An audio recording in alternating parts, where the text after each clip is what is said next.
think that's the starting klaxon.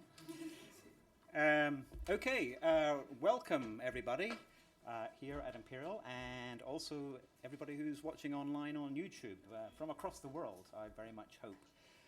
So we are going to have a very interesting and engaging 3 hours this afternoon, talking about the future of research assessment. And we're going to talk about what we're doing at Imperial, but we're also going, I think, to engage with what's happening around the UK and around the world, because this is very much a live issue, very much a long-standing issue. So I'm not going to really delay proceedings. Just to give you a heads up about what's going to happen, Nick is going to introduce the proceedings in a second, and then I will give a little bit of a talk about DORA, the Declaration on Research Assessment, which Imperial has signed, and what that might mean for us and what it might mean globally as well.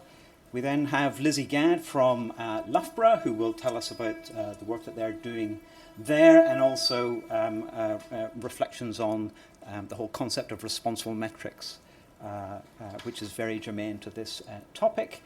And then we have Lizzie and Karen Rowlett from Reading, John Tregoning, who's a senior lecturer here in the medical school, in the medical school? Yes.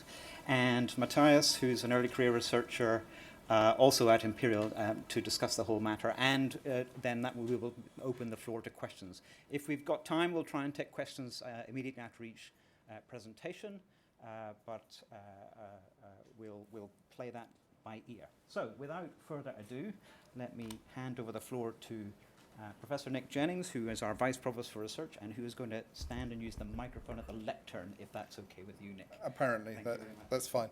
I'm incredibly sorry for being late. It was a diary misunderstanding. I think many of you might think time in the Blue Cube does run at a slightly different level to the rest of the college, but I can assure you it's not actually true. So I apologise for being late.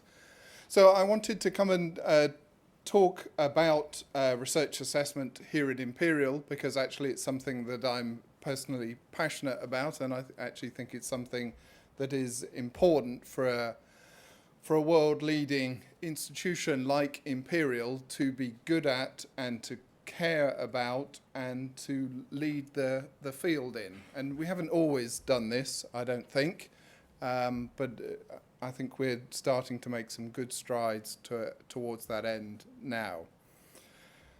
Here at Imperial, over the last 3 or 4 years, we've had a number of thoughts on research assessment. So in 2015, we had the Richardson Review, which looked at how we internally make and judge research and sort of academic profiles in general. So it's to try and take a more rounded view of evaluation, so in terms of progression and promotion, to make this to make it a fairer and more transparent and easy to communicate view on how we should go about those activities. And so that was sort of a good start point for us. And then in 2017 we became a signatory to DORA, so the Declaration on Research Assessment.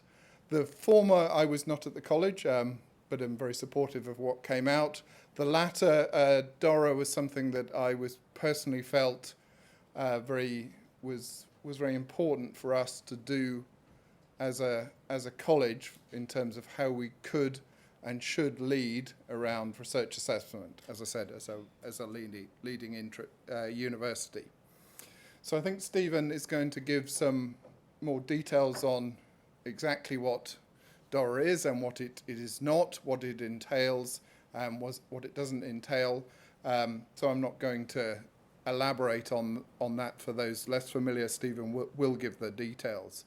I think what's important is that DORA is now starting to gain broad acceptance in terms of take up, signatories and participants who want to sign up both individually and institutionally. And I think, as I say, I think personally it's the right thing to do.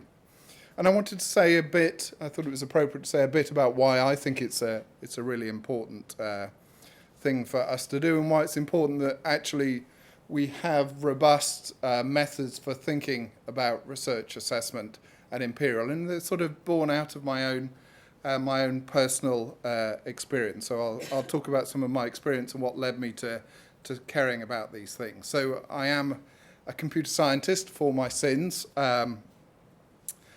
Computer science has a somewhat different publishing culture to many other academic disciplines. It's a relatively new discipline area.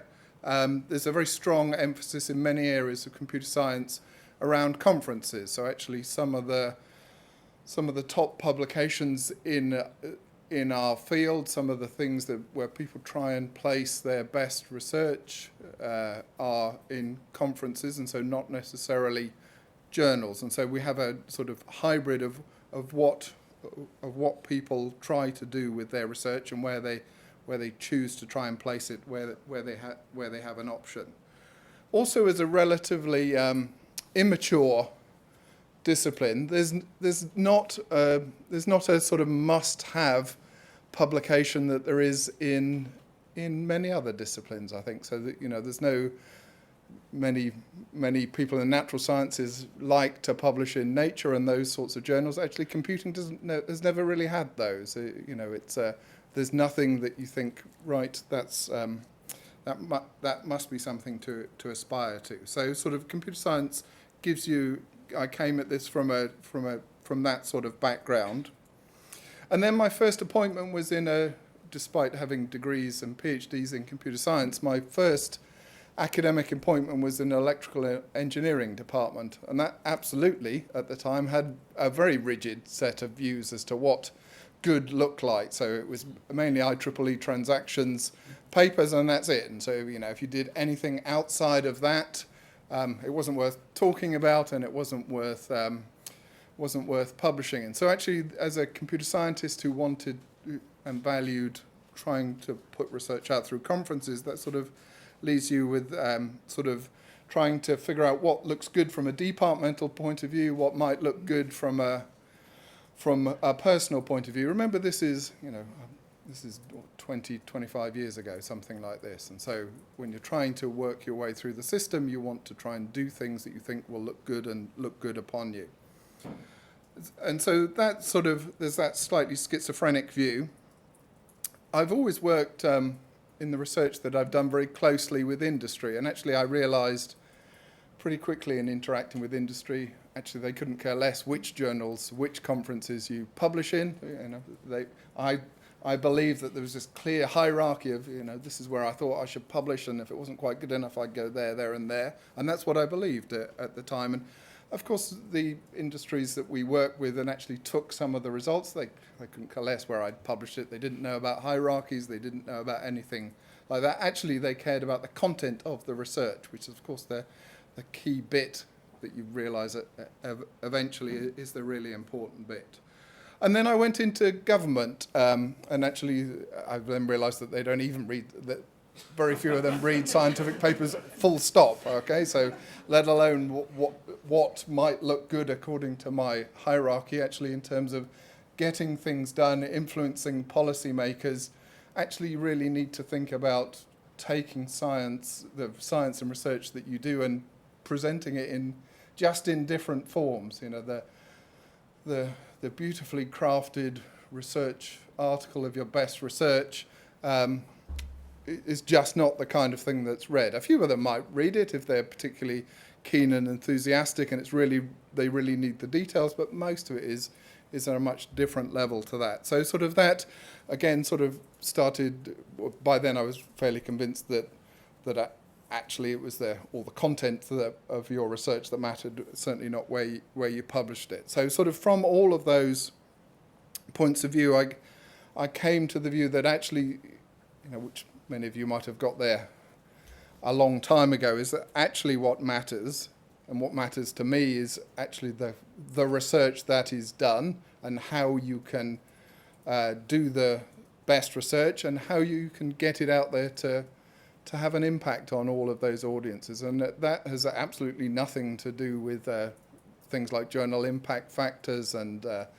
and how you go about writing it up. It really has everything to do with the content and presenting it in a proper way if you really want to have impact. And sort of also that led me to being a very strong advocate of open access as well. So sort of, really working with industries big and small and finding where they had subscriptions to journals and where almost invariably they do not have subscriptions to journals. So for me, sort of this is all part of why we do research. I do research because it's fun and interesting and challenging, but when I've done something that I think is decent and worth sharing with the world, then actually I want it to be able to get out there. So for me, sort of that's why I care about, that's sort of my personal journey of how I've gone through thinking about research in my career, from sort of believing, I think at the beginning, that there were rigid hierarchies and it really mattered where you published, to actually realizing it's much more important about the research that you're actually doing. And I think sort of having things like our performance profiles, having things like, as DORA suggests, about sort of not worrying about where things are published, but what you're doing, why you're doing it, and describing that is what we should have at a world-leading institution like Imperial. That I think is good practice, and I think we should be brave enough and courageous enough to say that and to go out there and really sort of push that forward. So that's mainly what I wanted to say at the beginning. For me, assessment's important. It's important that we do it right, and it's important that we do it in a very mature way. Thank you. I'm happy to take any questions if I'm not blowing your schedule by being late. I think since we have you here... Yep, go for it. Yep, I'm staying for a bit anyway. Any questions for Nick? I know it's early days in the session. Ben? Thank you, Nick. In terms of, early career assessment is important to me, I guess, as you're well aware. How do we disseminate this message more widely into the college community and encourage particularly those who perhaps do not have the time, say a postdoc or otherwise, to get on board with this story? So I think it's important that it does come out. So sort of, I detailed where I started my academic journey, and actually, I still have PhD students and postdocs who talk to me about the journal impact factor of where they think they should publish. So it's far from a message that is widely understood. And actually, I should say, although we signed up to DORA, actually it took quite a lot of time and effort to get us to sign up to DORA. And I did a lot of that work, and in some areas of the college, it didn't make me an overly popular person in terms of trying to drive it through. So, there is some resistance to it. I don't think everyone completely understands it yet. I think it has to come by being consistently messaging things and sort of calling out where we see bad practice of people of doing things that just don't work very well. So we recently, as you're aware, I get to write lots of letters or see recommendations when people go forward for particular external scholarships and fellowships. And actually, I was quite surprised by still how heads of departments and senior letter writers were talking about where things were published rather than what was being done. And I think sort of the good thing about being a DORA signatory is actually it lets you call out some of those things. It lets you say, well, actually, this is not what we've signed up to. Stephen and I have had some discussions about various things that are in our HR and personnel processes, and it's let us go back and say, actually, and is this what we want to be pushing forward? Is this compliant with these sorts of activities? And so I think it has to come from the top, and it has to be consistently messaged. Richard. Thanks, Nick. I guess you've got the choice of a narrow DORA or a wide DORA. The wide DORA is no hierarchies, and the narrow DORA is our hierarchy is not based on citation indices. Yep. Any views about the distinction? Yep. So personally, personally, I'm committed to that broader interpretation of it. As I say, coming from computer science, I don't think I've ever looked at a journal impact factor ever, because it's almost irrelevant for my field. So, and I know people do it, and as I say, I have postdocs and students now, particularly who come from overseas, actually, who are very keen on what the journal impact factor is, and sometimes you see it on job applications as well. And so that bit's really easy to screen out, and as a college, that's easy to call out and sort of say, we're not doing this. This isn't admissible.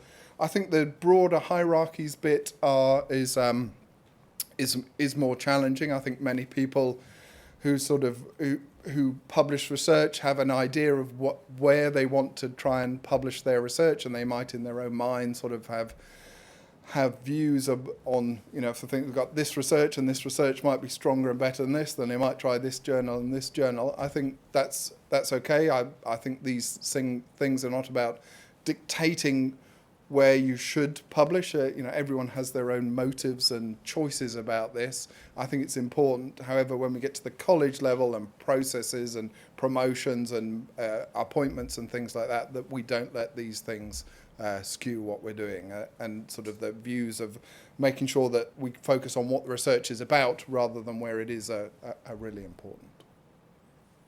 Okay, thank you very much, Nick. Thank you.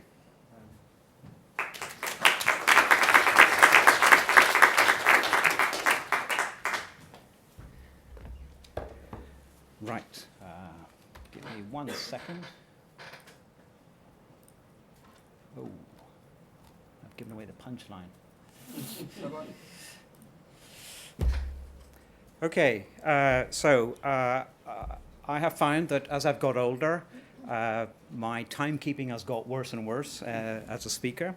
So I have a 40-minute slot according to the timetable. I'm going to give myself 30 minutes, and then the alarm will go off, and we'll see how far I've got in that time. So I want to tell you a little bit about DORA past, present and future, where it's come from, why we think it's important, and what actually it means for the Imperial College having signed it. DORA is 5 years old, and I'll tell you a little bit more about that later on. But the key principle is actually a sort of a negative instruction. Do not use journal-based metrics such as journal impact factors as a surrogate measure of the quality of individual research articles to assess an individual scientist's contributions or in hiring, promotion and funding decisions. So it's about trying to break away from the impact factor, but in fact there's an awful lot more to DORA than just saying mean things about the impact factor, which one can say with a lot of justification. So there is a lot more. But research assessment is an important thing. We have to do it. We cannot escape it in the real world. It is a deeply problematic area for many different reasons, but the big picture reasons why we have to do it are, one, to invest finite resources wisely. Investment in R&D is incredibly almost going up significantly in this country, and clearly, but it's not, the resources are not endless, and of course we have to make decisions about where we are likely to get the best bang for our buck. Britain is actually very good at getting a bang for its buck out of science, but we need that to continue. We also need to make sure that we can evaluate the return on that investment, and I don't really want to get into a wholly economic argument, but economics has to be part of it, obviously, because we are spending public money in many different domains. And of course, we want to support the very best science and the very best scientists, and it is inevitably, there is an element of competition in that. But the difficulty we have, I think, is what do we actually mean by best? And I think we have lost sight in many ways of what that actually means. Too often we think of it, as Nick has said, as a nature paper. And I was talking to a vice provost from another university the other week who was basically talking about research performance. And clearly the units in his mind about research performance were nature papers. That was, and I quote him verbatim on that.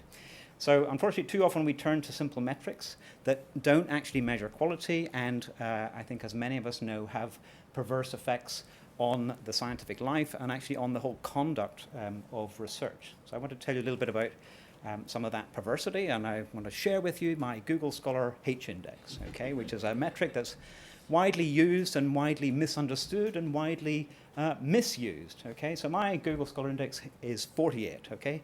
Not as high as some in the room, but we will set that on one side. So what does that mean? That means that I have published 48 papers that have at least 48 citations. And the information in there, oh dear, PowerPoint has done it to me again, but is basically contained in that small blue rectangle at the bottom of my graph. And what I've plotted here actually is something that Google doesn't provide readily, although I wish they would, is the distribution of the citations to my paper. So I published about 100 papers, these are my most highly cited pieces of work.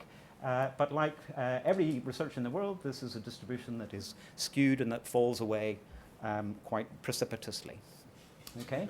But we just look at the one number. Okay? And my argument would be that actually there's an awful lot more information in the distribution, and there are many more interesting stories and worthwhile stories and narratives that one can tell about the work. So here is my most highly cited paper. Good grief, PowerPoint. So published in Nature Structural Biology, so it has an impact factor of over 12. Quoted, of course, silly, ridiculously to 3 decimal figures. It has over 1,100 citations. Okay, I'm very proud of that piece of work, not really because of the number of citations, because it was, I think, genuinely groundbreaking research. There was a commentary published alongside the paper which said, Curry et al. Have started a new era in albumin research. And I was very pleased with that phrase. I have to concede that is the only time in my career where I have started a new era. It's not that difficult to do, but it's groundbreaking research which is now in textbooks, and I see that actually as one measure of the quality and the impact of that work is that it's now used to teach students. Here's another paper that I published actually when I was a postdoc, so this is from 1996, has many fewer citations, but I still regard it as groundbreaking work that I'm very proud of. It overturned previous theories about how poliovirus particles get into cells in order to initiate an infection, and again, so give us a new understanding of cell entry processes and is now written into textbooks. So again, I think in terms of scholarly impact, that's important. Here's one down at the far end. It actually has, I think, 6 citations. It's published in a journal that has an impact factor of only 2. PeerJ, which is an open access mega journal, and I'm pleased that we published this because actually it's a negative result, and one of the perverse effects of the obsession with journal metrics is that journals then don't like negative results because they tend not to get cited very much, and it will pull down the impact factor of the journal. So editors aren't that keen on them, and there is a very well-known positive bias in the literature which is doing a disservice both to the public but also to the sort of corpus of scientific knowledge. So it's important to publish negative results because it then shows that somebody tried an experiment and didn't work, so that might stop someone else from going down the same route. In this particular case also, the project was actually done in collaboration with 2 undergraduate students who were doing final year projects in my lab, and they are Hamlet and Mark Philippe are both co-authors on that paper for the very good reason that they actually did most of the experimental work. So it's an important outlet, and I think that's an important result for perhaps non-traditional reasons. Here finally is one other paper that I published last year. Actually, it's a preprint. It's not published in a journal. The GIF is 0, okay, so by some measure, worthless, okay. It has 28 citations since 2017. It was a much discussed historical analysis of some of the problems that have arisen in scholarly publishing because of the capture of peer review by commercial publishers who now make very good money off this and in some senses help to promote a culture that is dependent on journal brands and journal impact factors. I mean, it's a complicated story, but you can access that for free and read it for yourself. So I did this exercise actually last year as well, and last year my H-index was 44. So in some minds, I am now 10% better at science than I was last year. Okay, now I am here to tell you, hand on heart, that is not true. Okay, but if one uses the H-index without really thinking about what it means, those are the sorts of judgments that you will arrive at. I'm not going to tell you who these are. These are some of my colleagues. Okay, so I'm still here in blue, H-index of 48. My colleague in black is a senior researcher, very eminent, 10 or 15 years older than I am, and therefore has a higher impact factor, partly through age. H equals 26 is a more junior colleague who's only been running their own lab for 2 or 3 years and is, of course, therefore waiting to make more of an impact on the field. The interesting comparison is between myself at 48 and my green colleague at 54 and my orange colleague at 36. We are all about the same age. We're all the same gender. And so there are no confounding variables on that score, but we have rather, no. So the question therefore is, are those significant differences in H-index? And I kind of wonder, are there promotion committees and funding committees that maybe go around and think, actually, yeah, maybe 54 is more than 48 significantly. But you'll notice that my colleague on 54, he's doing quite well in the mid-range here. He's, most of his papers are more highly cited than mine, but actually I've got this bump at the left-hand side, and that's basically because most of these papers are in the field of research on human serum albumin, which is a gigantic field worldwide. An awful lot of not very good science is done in it, I have to say, because I've reviewed quite a lot of the papers. But bless their hearts, they cite my work prolifically. Okay? So again, this shows you that the H-index is field dependent and it's never corrected for. And that is also then the reason why my colleague in orange has lower citations, because they work in fields that are no less important biologically, medically, but it's just that the fields are a little bit more compact, and therefore the number of citations available to you is less. And so if you don't think about things like that, then you start making bad decisions. So one forward step would be to look at distributions rather than just looking at the single number, because research is a complex human activity and it cannot be boiled down to single digits. And the same is true of the impact factor. And here we're showing, this is a distribution of, this is for 4 different journals of 4 different impact factors, from FASEB journal, GIF of about 5, to Cell, which is a GIF of about 30 back then. This is from a few years ago. And we're plotting simply here then the numbers of citations of all the papers that were published in a given year. You'll see in most journals there's a large bump on the left-hand side. Most of their papers don't actually get very many citations.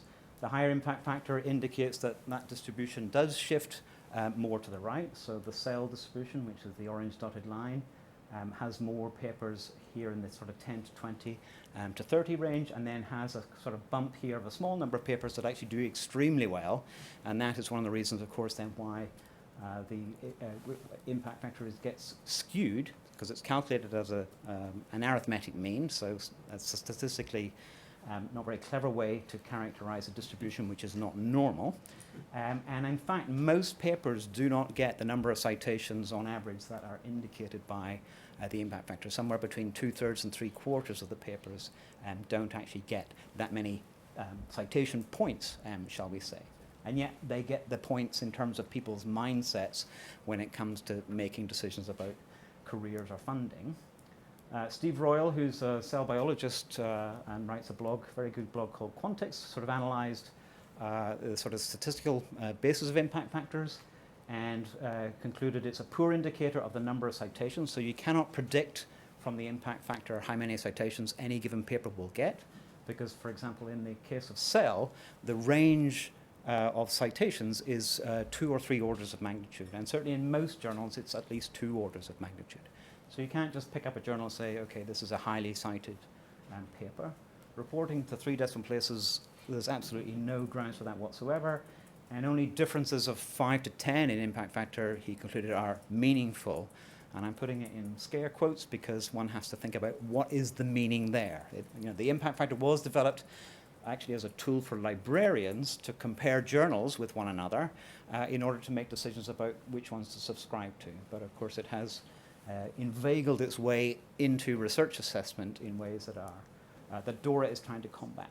So here's another piece of information about analyzing this. In this case, is 4 different researchers, and what we're plotting here is the impact factors of the journals that they published in, and each dot is a paper, and on the vertical axis you have then the number of citations that each paper accrued. Now, these correlations are positive, just barely in this case, This one is a little bit more positive, 0.63, but even so, the huge amount of scatter. This person maybe performs better, but actually has still published quite a lot of papers that don't get any citations. And this is a long-standing analysis and shows that authors don't necessarily publish their most citable work in journals of the highest impact factor, and nor do their articles necessarily match the impact of the journals that they appear in. So it's not a good predictor. The GIF is not a good predictor of the number of citations that any paper would get. And that is why we called for citation distributions to be published so that people would be more aware of the extreme variation that occurs across all journals, and actually the huge overlap that there is even between sort of highly regarded journals such as Nature and lowly regarded journals such as PLOS ONE, for example. And you always have to look at the individual paper if you're going to make a meaningful evaluation. I'm pleased to see that the practice, the generation of those citation distributions is now actually built into the Science Citation Index that is released every year with the impact factors by Clarivate, who own the proprietary or the IP on it. So, that was a positive move. Hopefully many more journals will actually start publishing these distributions on their metrics pages so that people will see, well, what's the data behind the impact factor, and perhaps that will take a little bit of the shine off it and encourage a little bit more responsible practice. But even if you're counting citation, is high citations, does that mean it's a high quality piece of work? Well, lots of citations I think means it's definitely interesting and worth looking at. A paper with 1,000 citations is going to be immediately more interesting to look at than one with 2 or 3 citations if they're in the same field. But that ain't necessarily true. And here's an interesting analysis which was published in PLOS ONE a couple of years ago in the field of chemistry.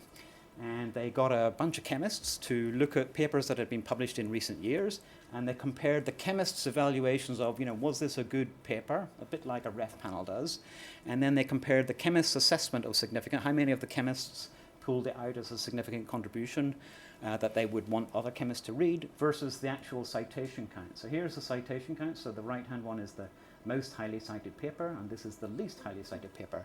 And what's striking about this graph is the lack of correlation between the number of citations and then the chemist's evaluation of what amounts to a significant contribution. So we do have to think very carefully when we are dealing with numbers, even when we drill down to the article level of counting citations, because it's not always immediately obvious what that means.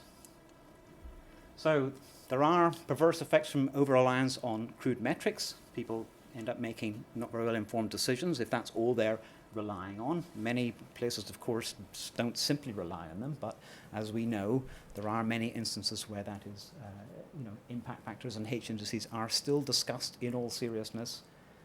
But we know there are many perverse effects. The literature on this is extensive.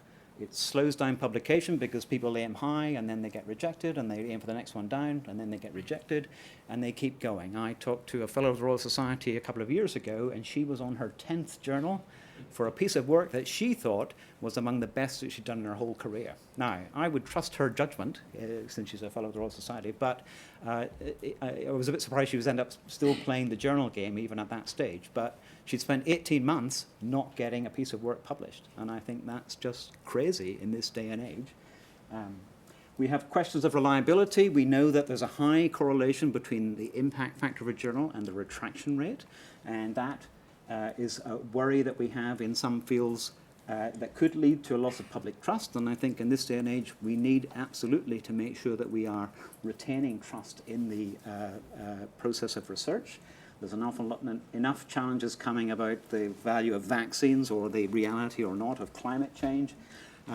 We absolutely need, in an open society, that the public can trust what we publish.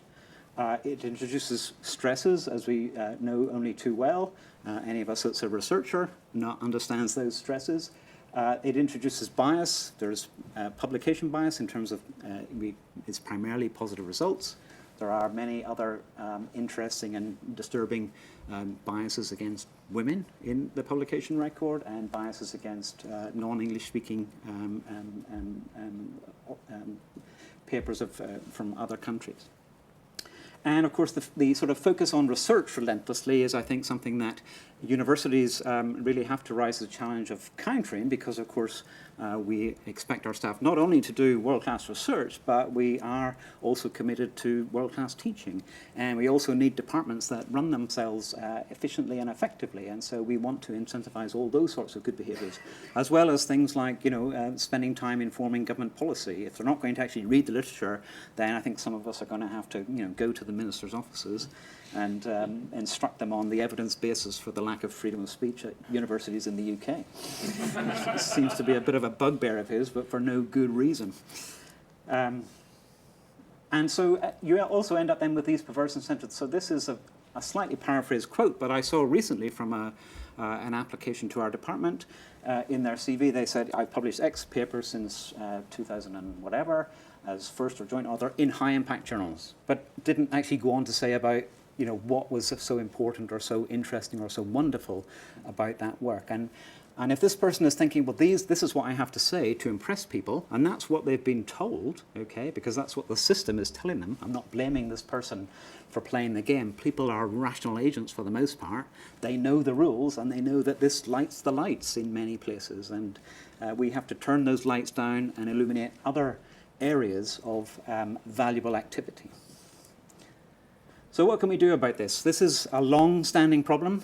Newsflash, we are not going to solve it this afternoon. I'm afraid I do not have a blinding solution for you in my last slide. But hopefully, we are talking about it, and that's a good thing. And there is a lot of work going on, and DORA is part of that. But people have been talking about this for a long time. Peter Lawrence, a famous article, The Mismeasurement of Science. And actually, I would always recommend the writings of Ron Vail, who's a very eminent cell biologist working in America. And this is an excellent article about evaluating all of the different things that one would expect the head of a lab to do. Not just doing great research, but how good are they at mentoring their PhD students and postdocs and making sure that they are developing as researchers and all the various other activities that one would expect. So there's been a lot of people talking about it. There's quite a lot of action, and I'm very encouraged, actually, that in the UK and actually worldwide, more and more people are turning to try and address this problem. It is a serious and difficult problem. DORA was kind of one of the first official pieces or initiatives, I think, and came out of a meeting in San Francisco of the American Society for Cell Biology and EMBO, the European Molecular Biology Organization. I'll talk a little bit more about DORA in a second. That was unofficial. So the meeting was in December 2012. It was a bit like the Queen. They have 2 birthdays. But the publication of DORA came about in May 2013. So we have just celebrated our 5th public anniversary. In early 2015, the Leiden Manifesto was published, and this is a very important initiative which came out of the bibliometrics community, which is the community that actually generates a lot of the tools and metrics that are widely used. And I think it marked a recognition by that community that there used to be a sense that they just complained that these silly academics who weren't bibliometricians were misusing all these wonderful tools that they were creating to analyze the sort of development and growth and communication that happens within science. I mean, it is scientifically an interesting subfield in itself, and it's not particularly obsessed with research assessment, but it's about analyzing the science of science and how new fields rise and old fields fall, and tracking the flow of ideas. But I think they seized the moment and saw that actually they do have a responsibility for ensuring that any metrics that they design and produce, they do try and think about the unintended consequences, and they did enunciate principles for ensuring that that is done so responsibly. The Metric Tide is a report that was produced in the UK. It was government commissioned. I was involved in the steering group to produce it, and it was commissioned to look at how the REF is done. I'm sure you all know and love the Research Excellence Framework. It's seen often in academia as tremendously burdensome, and the government basically wanted us to explore whether there was a metrics way of doing it. And the answer is no, there isn't really. You can't do it solely on metrics. You can bring metrics to the table and you can discuss them. And actually one of our conclusions was you shouldn't really call them metrics. Indicators is a better and more humble term, because we're not really measuring anything with many of these numbers, but they do give an indication, a piece of information that is useful sometimes to bring to the table. But this very much promoted the idea of responsible metrics, and one of the legacy organizations from that report was the Forum for Responsible Research Metrics, which still exists and is still helping to drive this agenda. At Imperial, Nick has already mentioned, we had the Richardson Review, which was a review of the use of metrics in assessing our staff here at Imperial. Now, this was initiated following the very unhappy and tragic suicide of a member of staff in the medical department who, it appears, had been kind of performance managed into such an awful position that he took his own life.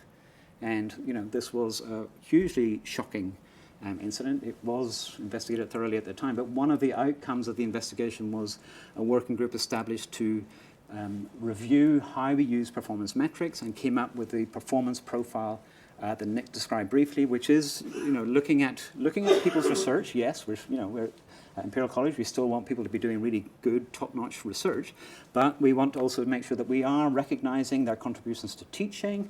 That's a really important activity for us as a university. Departmental citizenship, clinical work if you're a medic, but also public engagement or policy work or other types of entrepreneurial or societal activity.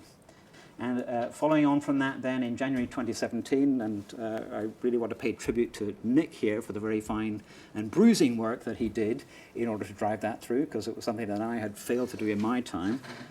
But obviously my H-index wasn't big enough to do the job. But so we have now signed DORA, and so we are now a signatory of the declaration.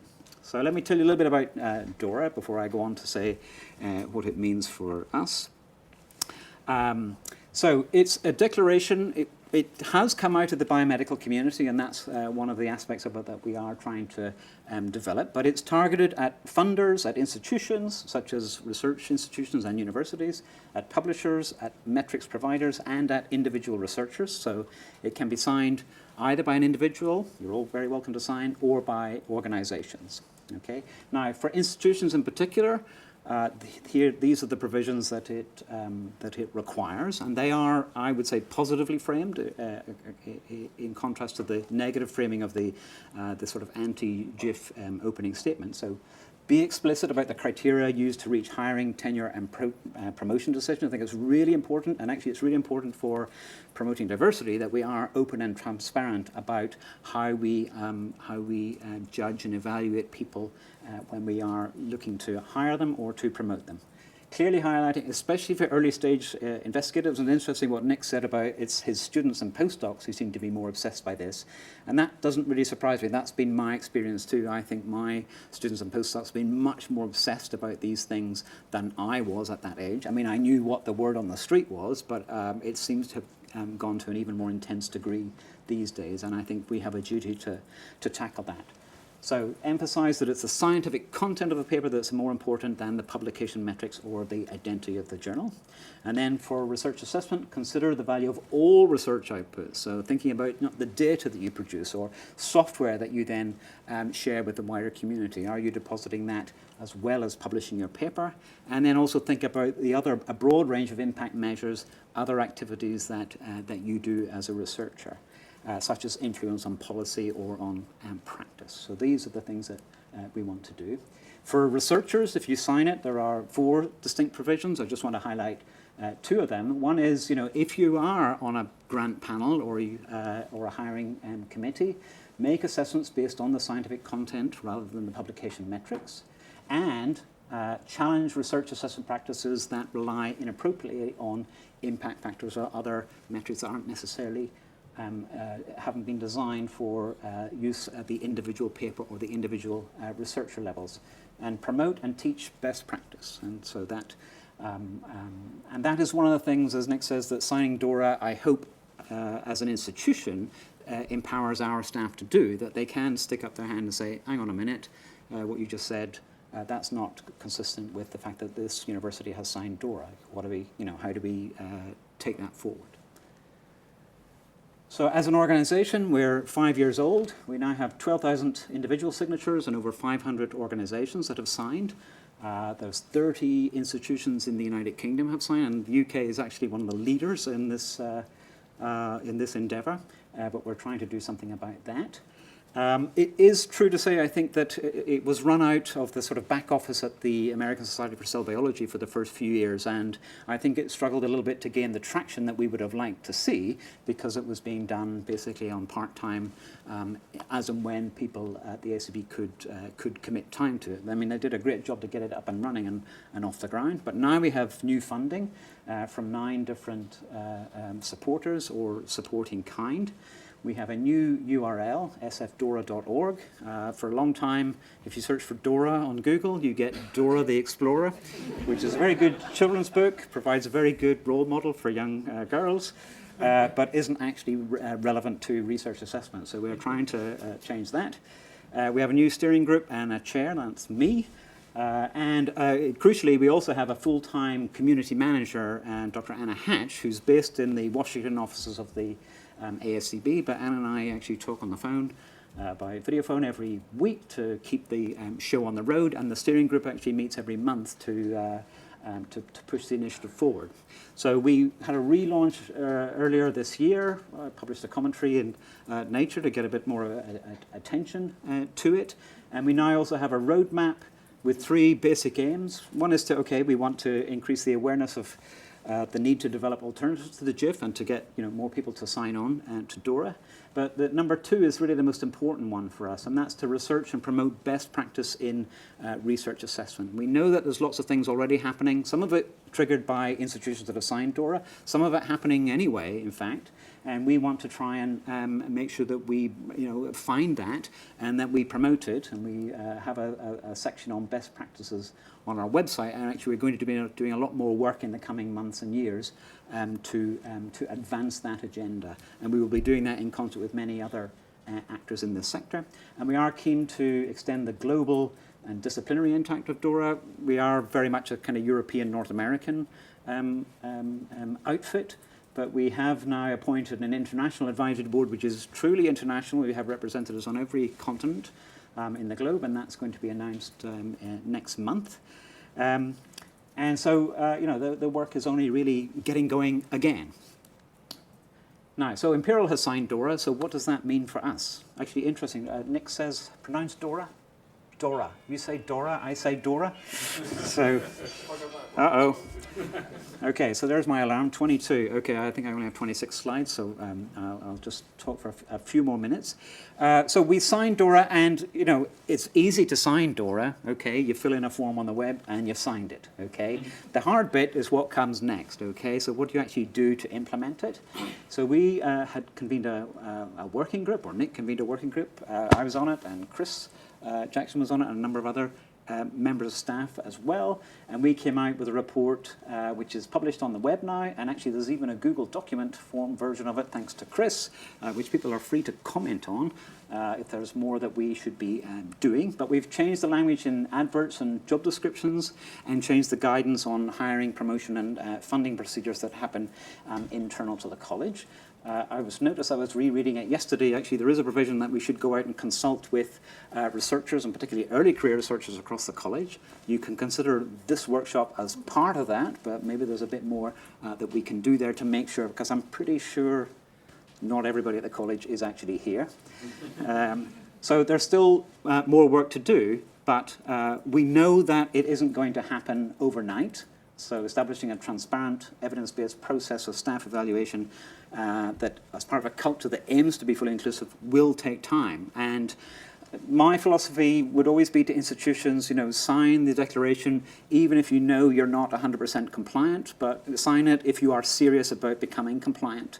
Because one of the things that it does, and again, Nick mentioned this, is that it will empower staff to challenge best practice. Because this is something that has to be done together. It cannot be imposed top down. I mean, Nick can knock heads together and get us to sign, but actually the real change won't happen if we're not all participating on the ground. Fortunately, we are not alone. There's many other people thinking about this problem and coming up with interesting solutions. Loughborough being one, up next with Lizzie Gadd. I'm contractually obliged to say this through gritted teeth, but UCL have done some outstanding work in this area.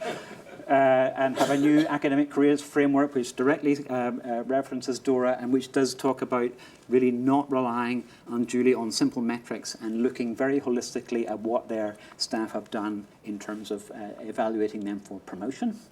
There's been excellent work done at the University Medical Centre, UMC in Utrecht, and there's an interesting article in commentary in Nature about that from a couple of years ago, where again, a bit like Imperial, they have this portfolio of criteria that they expect staff who are, or people who are applying for jobs or staff who are applying for promotion to give a much more broad characterization of what it is that they are doing. And actually, one of the architects of this is a guy called Frank Medema, and Frank wrote a very interesting blog post in the BMJ at the beginning of this year about the sort of perverse effects that our incentives structure is having on early career researchers. So, just, researchers find themselves pursuing not the work that benefits the public or preventative health or patient care the most, but work that gives the most academic credit and is better for career advancement. And I think we do have a problem in being too academically focused in terms of our research evaluation, and UMC and others are helping us to break out of that. Here's another example from the Charité University Hospital in Berlin, which I grabbed from the Good Practices website, a bit of the DORA website, and again they are looking for a broader description and actually a narrative around what it is that people have done. So they want people to identify, well, tell us, what are your 5 most important papers, and tell us why you think they are important. And this, I think, manages to provide a concise, short-form description which can be used efficiently for evaluation. One of the reasons that people fall back on the GIF and the H-index too readily is that the numbers are quick and convenient, and numbers always seem a bit objective because it's a number. There's no subjectivity there.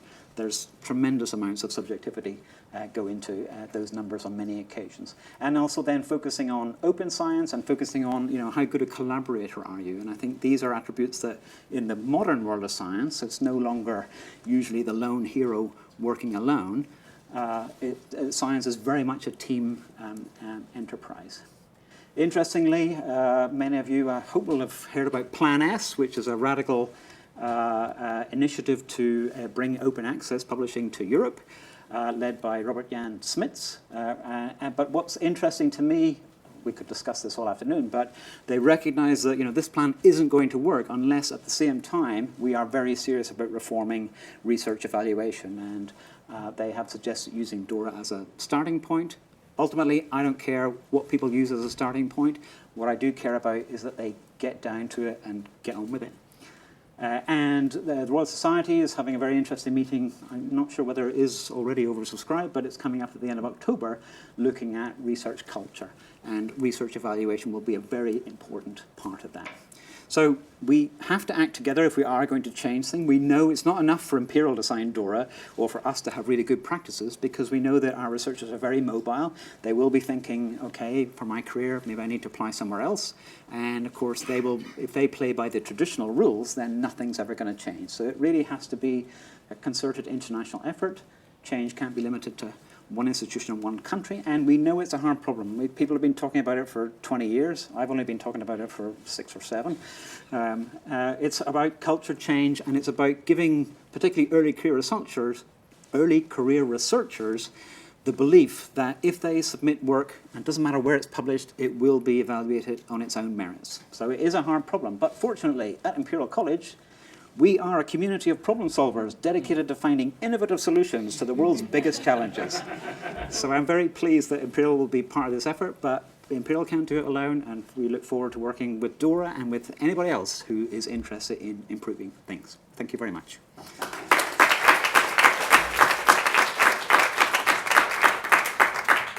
Okay, I'll take 1 or 2 questions. I'm going to do my own microphone. Here we go.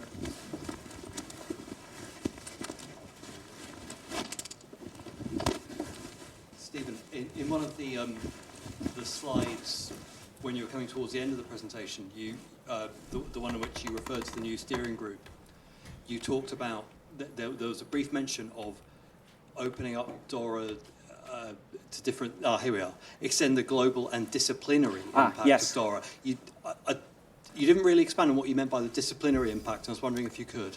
So DORA originated basically among sort of life scientists and biomedical scientists, and I think it's often, now actually I think we, and I count myself in that community, we are among the worst in terms of assessing about these things, and so I guess, and also, we do get an awful lot of funding, and so, there's a lot of decision making going on in that space. I mean, it is interesting, there are different disciplines. In engineering, it is actually less of a focus, but there are some cases, and I think some academic branches of engineering where it definitely is an issue. But we are also thinking about involving social scientists and arts and humanities researchers as well. Now, in arts and humanities, journal publication is not a big thing for them. That's not a major type of output, but they publish books, okay? I gather the word on the street is that it's one book per promotion, okay? That's how arts and humanities work. And they don't worry about impact factors, but they do obsess about the name of the publisher. And so it's effectively the same sort of issue. So I've started talking to some humanities scholars, and so we have plans afoot, but it's still very early days. But that's one of the things that we are working on in as part of our roadmap. Can you pass? Oh, you've got the microphone. Hi. Actually, read the same slide. I'm sure that the irony of the fact that you announced DORA's revamp in a Nature yes. application was absolutely evident to you. But I guess you were in a situation where you were trying to get the word out as much as possible. I mean, do you have any ideas or examples of how that might be done in a more DORA-friendly or compliant way in the future? I'm not going to apologise for publishing it in Nature because I wanted the biggest audience worldwide to hear about this, and that was a, they came to us and said, to write a worldview because they knew that we were revamping, and I'm pretty sure I'm not submitting this one to the ref, so I wasn't really thinking about the metrics when I was writing and publishing it. I just wanted to get a good audience for it, and so that was why I published it in Nature. But yes, I got a few wisecracks on Twitter, but I can live with that. I've had worse. Yes.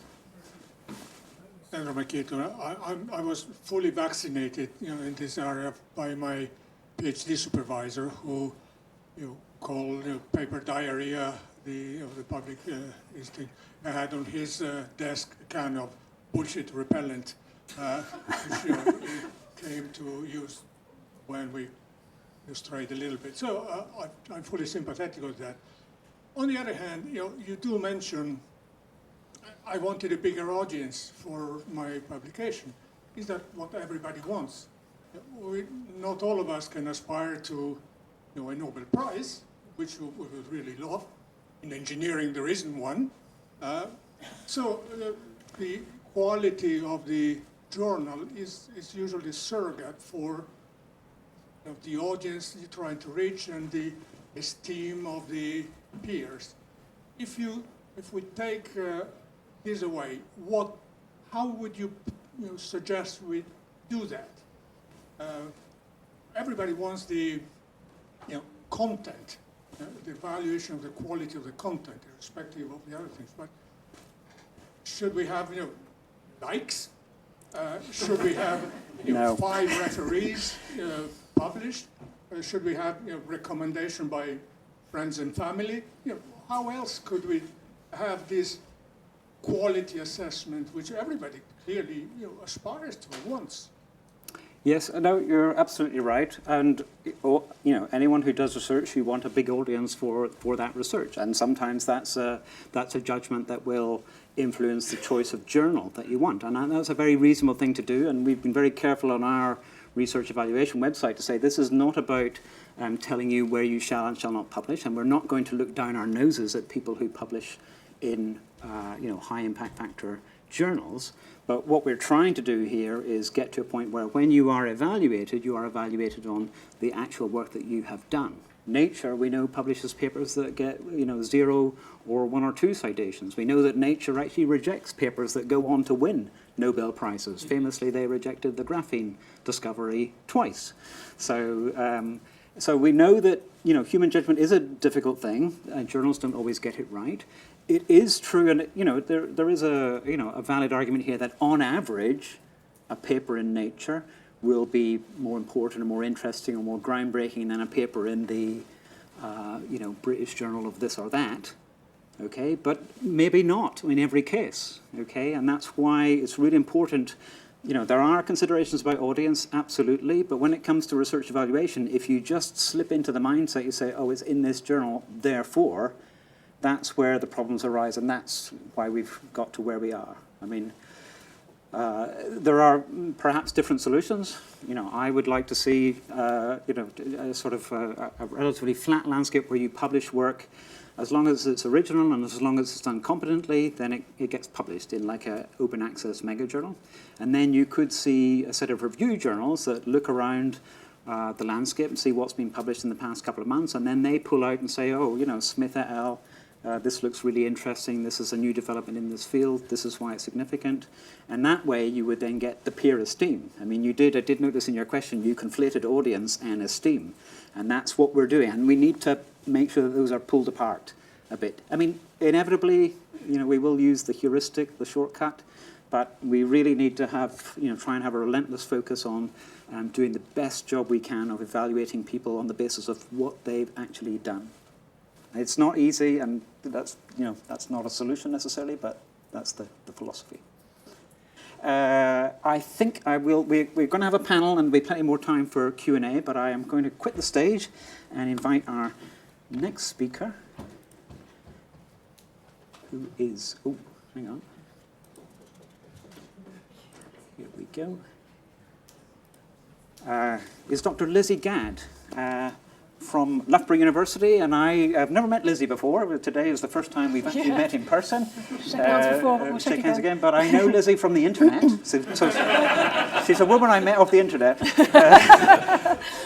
But I know her as a very thoughtful commentator and implementer, shall we say, of good practice in research assessment, and somebody who has a very different perspective. So I'm very much looking forward to what she has to say. So, Lizzie, the floor is yours. Thank you very much, and good afternoon to you all. Yeah, so my name's Lizzie Gadd, and I work at Loughborough University. You can use this if you want. Oh, thank you. Yeah. That'll forward it. Okay, lovely. I am a research policy manager for publications there. I also head up the List Bibliometrics Forum. We've got a couple of committee members here, Karen Rowlett and Ruth Harrison, and Ray Kent, actually. No one else I've missed, sitting in the audience today.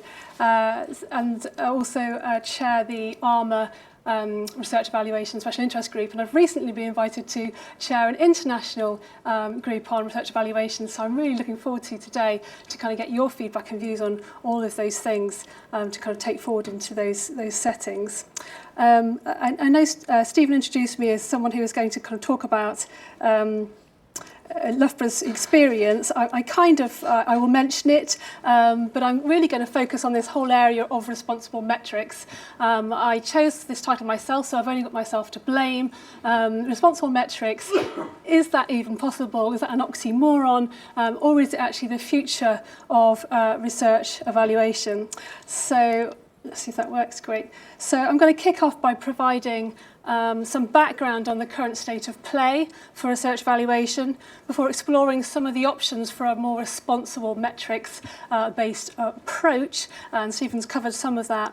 Then I'm going to consider whether there is any such thing actually as responsible metrics, and if not, what our alternatives might be. And I'm going to finish up with a bit of a personal reflection as to kind of what guides me really as a research policy manager in this area, and how I think we as a sector could do research evaluation even better. So, research evaluation, where is it at? So, I recently gave a presentation on this changing world of research evaluation, and I found as I was putting my slides together, every single slide started with the word more. So hence this fabulous image of a truck overloaded with just about everything. So I'm going to run through some of those slides, and apologies if you've already been to the talk that I gave at the JISC CNI event, because that's going to be a bit of a repeat. But I think it just sets the scene really as to the research evaluation environment that we're in. And I think the first thing to say is that there is just simply more of it, so as I've hinted at. So not a week goes by without a new global or national or subject ranking being published. And of course, these are mainly based on research indicators, because these are the only consistent global data sources that we have, and citations are usually the single largest indicator of those rankings. So it's 20% in the QS, 30% in the Times Higher, and bibliometrics also looks set to form a part of the Times Higher Education's new impact rankings, so that's something to look forward to. There's also an increase in the national research evaluation exercises, both in the volume of them, so most EU countries now have some kind of national research evaluation exercise, and sophistication, read cost. So if you look at the table on the bottom right-hand side of that slide, you can see the increasing costs of the RAE to REF over time. And more seem to be linked with funding. The Italian system, which ran in 2016, that's now linked with funding.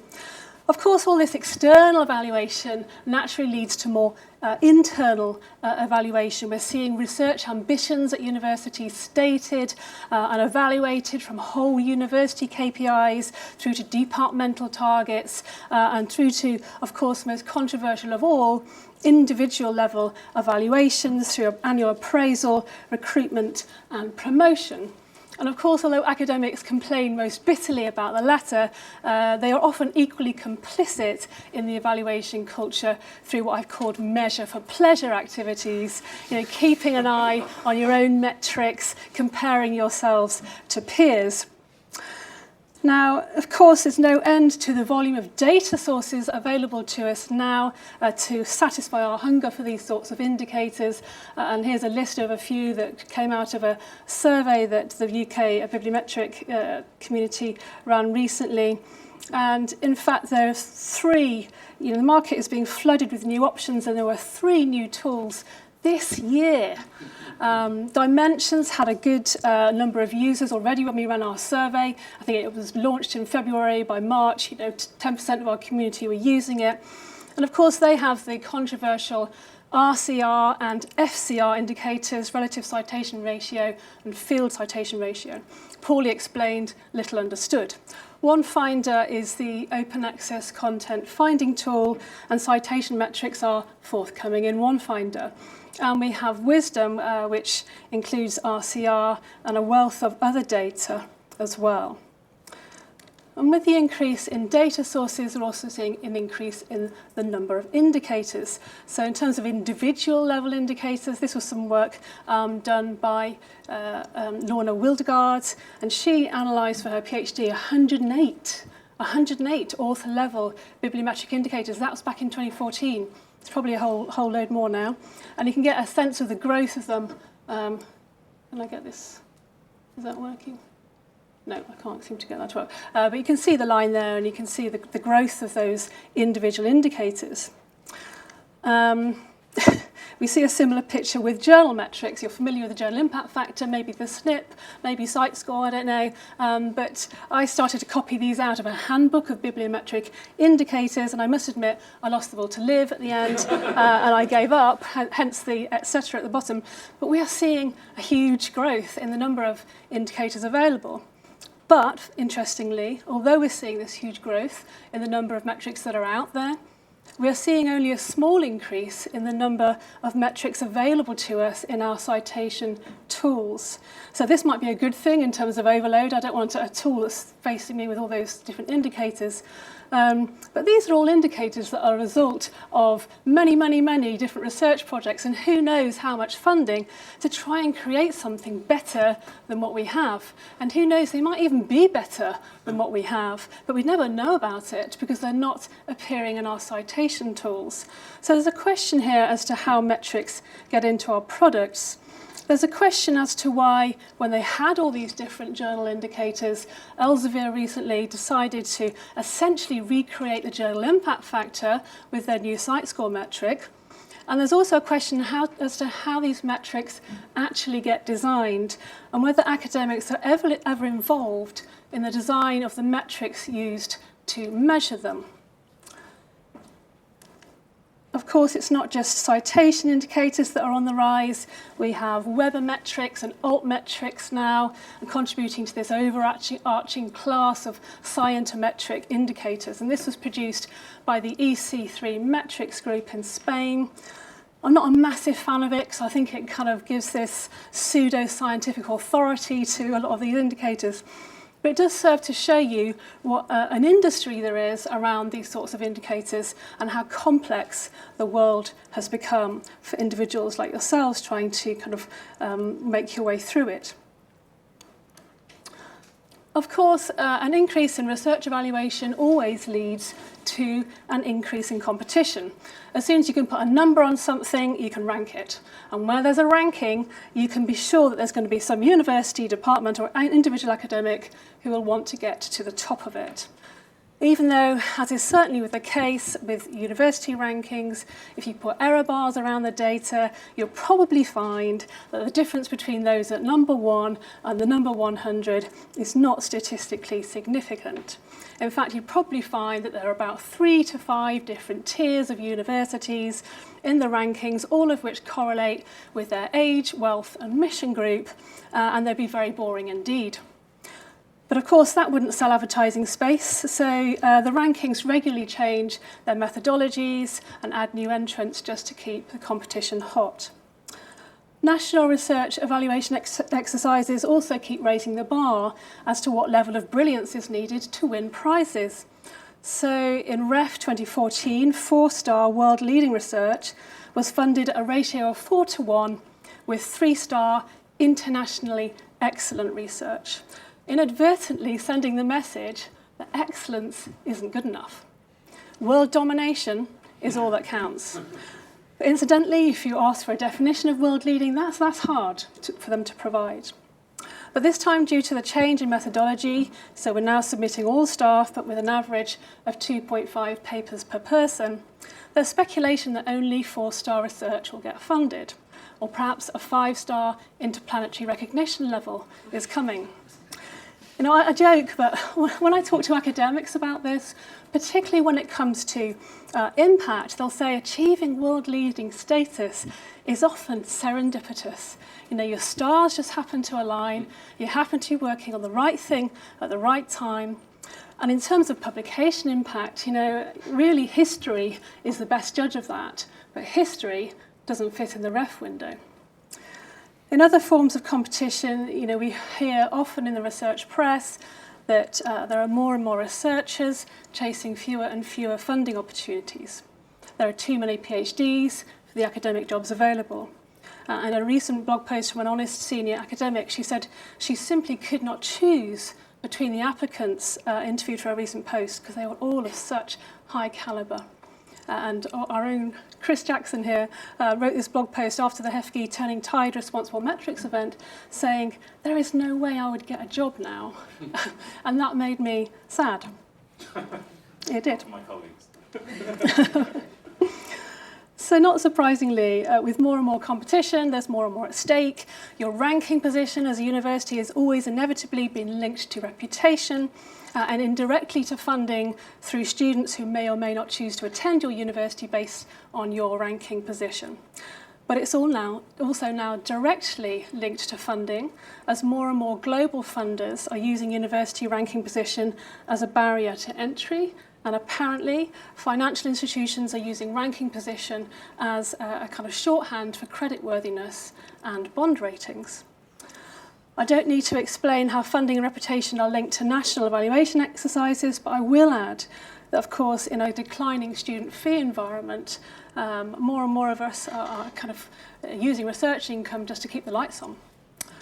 There's also more at stake for academics now, with at best recruitment and promotion heavily based on measurable publication performance, we've heard about that, and at worst, direct cash prizes associated with publications in top journals.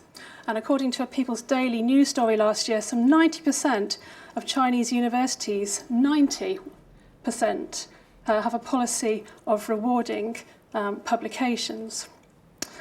And of course, this puts pressure on journals to become top journals. And in a very troubling move, we're now seeing artificial intelligence services, such as meta-bibliometric intelligence, who are offering publishers the chance to predict high-impact publications based on historical publication and citation data in order, and I quote, to control the future impact factor of the journal. Not to mention meddling with the scholarly record by offering machine-generated suggestions of works to cite, which would massively reinforce the Matthew effect. So, not surprisingly, this has led to more pressure on the academy. Of course, I don't need to mention to this audience the frequently cited case of Professor Stefan Grimm. This happened here, it could have happened elsewhere. In the summer, there was another case of an academic at Cardiff University who took his own life due to pressure of work. And if it brings anybody any comfort, I think about these men virtually every day in my job.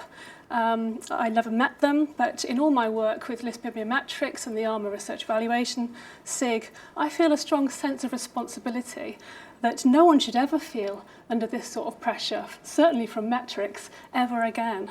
And I fear we're some way off that, but it is my driving passion, and I'll expound a little bit on that later on. But the truth is, we are a sector with a known significant mental health problem. And when you're thinking about research evaluation, this can never be far from our minds. So having outlined all that, it's no surprise that there have been increasing calls for responsible metrics. Stephen's already been through these DORA, Metrics Guide and the Line Manifesto.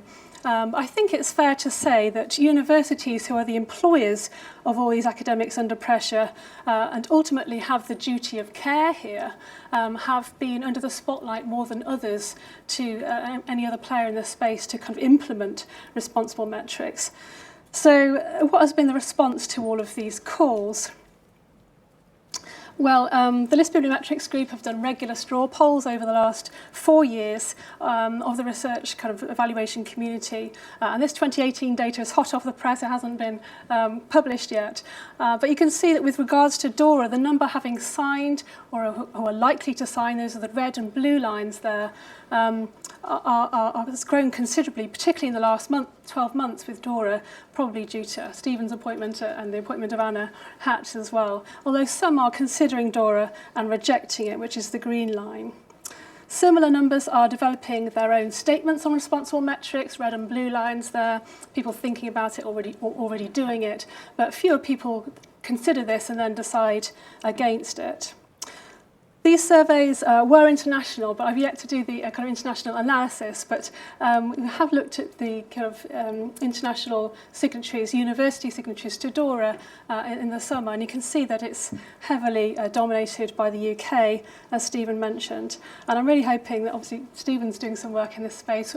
There's the International Research Evaluation Working Group that I'm working on, might help to readdress this imbalance. So there are calls for responsible metrics to counterbalance an ever-growing hunger for research evaluation and an ever-growing metrics industry arising to satisfy that hunger. But is it enough? Can the use of metrics ever be responsible? The first thing to say here is that Dr. David Sweeney thinks that they can be. Yes, he said. At the Turning the Tide Responsible Metrics event in February, he said he felt there must be a way of doing metrics responsibly. He couldn't believe, I think was his phrase, that there wasn't a way of using metrics responsibly, and he cited his own background as a statistician to support that view. And I must say that I have been inclined to agree with David on this. And earlier this year, I wrote a blog post called There's No Such Thing as a Bad Metric. And in it, I made the point that metrics aren't bad in and of themselves. It's what we do with them that can make them dangerous. And I drew a parallel with guns, which are also harmless until they get into the hands of a human. At this point, someone on Twitter pointed out that this was the argument used by the NRA, which made me feel awful.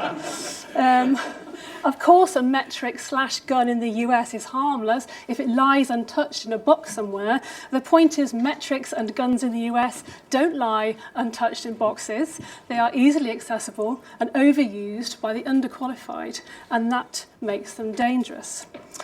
So I made this point at an event in Amsterdam recently, and a colleague there suggested that just as guns need a license in the UK at least, perhaps we should all require individuals engaging with metrics or research evaluation to be licensed as well. And it was a joke, kind of, but there is a serious point here. At the end of the day, metrics can't be responsible. They are inanimate things. Only people can be responsible. And I've argued before that we should apply our responsible metrics principles, not just to the way we do metrics, but to the people doing the metrics. So we need people to use the metric tide principles who are robust, humble, transparent, respect diversity, and who are reflexive. However, the truth is we have a hugely underskilled workforce in this area at the moment. So LIST Bibliometrics commissioned some work from the University of Sheffield around bibliometric competences last year. And it found that only 29% of librarians, and librarians are often the ones doing this sort of stuff in universities, had received any training on bibliometrics in their Library and Information Studies degree. And I'm not saying this to be critical, because I'm one of the 71% who had no formal training. I'm self-taught. Most of us are. To address this, we've introduced some bibliometric competencies, and we ran a course on statistics for bibliometrics this year, actually, in March. And you can see from the attendees that many practitioners describe their competencies in this space as entry level, and their level of statistical knowledge as low to non-existent. But these are the people kind of running the analyses. Even more worryingly, there was a study in 2017 that looked at the use of bibliometrics by NIHR panel members who are using bibliometrics to assess grant applications. One of the questions was, what is the level of understanding of bibliometrics within the panels? Answer, I am not at all an expert in bibliometrics. I just have a general idea of what it is. And they had responses like most panel members described their understanding of bibliometrics as rudimentary, cursory, or limited. These are people assessing grant applications using bibliometrics, which led them to suggest just that as we have done with our bibliometric competencies, that there should be some mandatory competency levels for those evaluating bibliometric data for decision making. So perhaps some form of responsible metrics is possible with responsible people working to responsible principles and working, I would say, within a responsible culture. I've said before that I think an organisation is only ever as responsible as its most senior decision maker in this space. You know, I go around banging on about responsible metrics, but if it wasn't for our fantastic Pro-Vice-Chancellor for Research, we wouldn't have a responsible metrics policy. I couldn't drive it without him. He really cares about this. He has a link to our policy in his email signature. He's passionate about it, and that's what makes it work. One of the elements of these responsible metrics principles, certainly the Leiden Manifesto, which is what Loughborough has kind of adopted, we've got our own version of the Leiden Manifesto, is to consider the systemic effects of assessment and indicators. So it's the 9th principle of the Leiden Manifesto and the overarching driver, I think, of DORA. And at Loughborough, we've got to a point in our responsible metrics journey where we're starting to think about the systemic effects of using even responsible bibliometrics when the tools that are available to us are themselves focused on a subset of the scholarly literature, mainly English speaking, mainly STEM, mainly closed, mainly journals, which itself will drive people to publish in those mainly English-speaking, mainly STEM, mainly closed journals in order to be counted. The result of which is to sustain a broken scholarly communication system where the most popular titles can charge what they want, often aligning their article processing charges with their journal metrics. I think, in fact, Sir Philip Campbell, in one of the DORA interviews this week, I think it was, said that there was a time where they aligned the subscription fee for Nature with its impact factor. The impact factor was what it cost. This doesn't happen anymore, but when Springer Nature, when the prospectus was launched ahead of its proposed listing on the stock market, it was certainly suggesting that APCs should be aligned with impact factors. So anyway, we're starting to do some work at Loughborough to look at our open research policies and processes which to kind of take this into consideration. But this is why you'll often find me saying that responsible metrics is not just the responsibility of the university, but of the funders and the rankers who assess us in this way, and of publishers, and critically the suppliers of our citation benchmarking tools that we're using to do these analyses. To go back to my gun analogy, you can have the most responsible, qualified individual handling a weapon in line with responsible use principles. But if the weapon, the citation tool itself is faulty in some way, there's going to be some damage. So again, List Bibliometrics ran a survey recently. We do a lot of surveys. We're surveying end users of citation benchmarking tools to see how they'd like them to improve, to what messages would they like to send to the suppliers of these things. And the top response was improve and share your data, the quality of that, and so on. Obviously, the first rule of any quantitative evaluation is know thy data, and often it is worryingly substandard. Incidentally, this sentiment chimes with two of the DORA principles aimed at metrics suppliers. And the second highest response was to be more responsible. There was a strong sense that suppliers had a duty of care, along with universities, towards their end users, and should themselves consider signing statements of the responsible use of metrics. And certainly they should label their products appropriately, providing confidence intervals and health warnings as to where metrics should be approached with caution. I've said before, it's hard to implement a responsible metrics approach at your university if the citation tool that you're using contains metrics that you don't support and you wouldn't use. But to return to my argument, we can't uninvent guns and we can't uninvent metrics, they're here. But let's imagine for a minute that we did agree that they were meaningless and we were going to ban them. What would that leave us with? What's the alternative to responsible metrics? Well, the obvious answer here is peer review, and peer review is usually held up as a gold standard against which citation indicators are measured. So there's a sense that if citation indicators can't replicate peer review, then they're of no use. They're not as good as peer review, clearly, because they're not replicating peer review scores. But as we all know, peer reviews come under considerable scrutiny recently, leaving us to question its status and ask not only how responsible are metrics, but how responsible is peer review.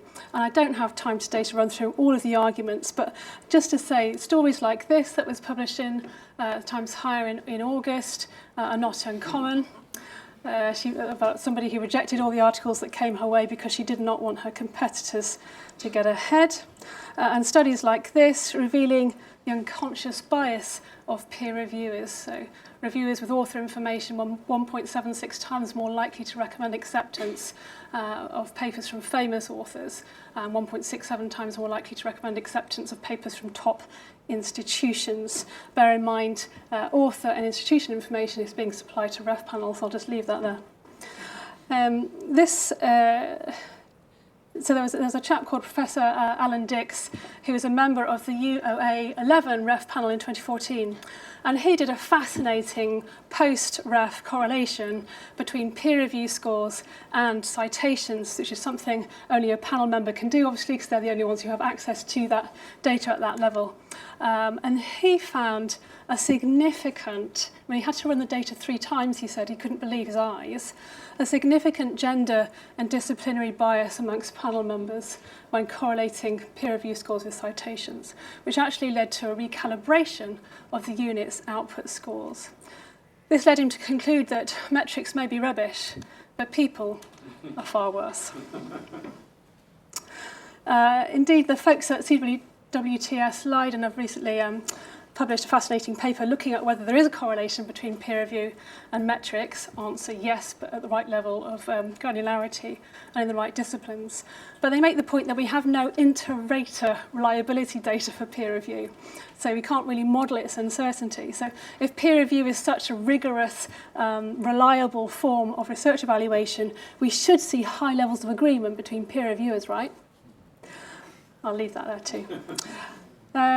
So to answer my question, is there any such thing as responsible metrics? Yes, I believe this is possible with responsible people running or interpreting analyses according to responsible metrics principles, using responsible data and sources and tools within a responsible culture and mindful of systemic effects. I think that responsible metrics plus peer review does give us our best hope of fair and responsible research evaluation. But that's not to say that research evaluation can't be improved, as I've hinted at throughout this presentation. So I'd like to finish up with 7 ways I think research evaluation can be improved. And as I spend way too much time on Twitter, as Stephen's mentioned, I've naturally framed this in hashtags. So what you have now is better research evaluation, 7 hashtags, according to Lizzie Gadd.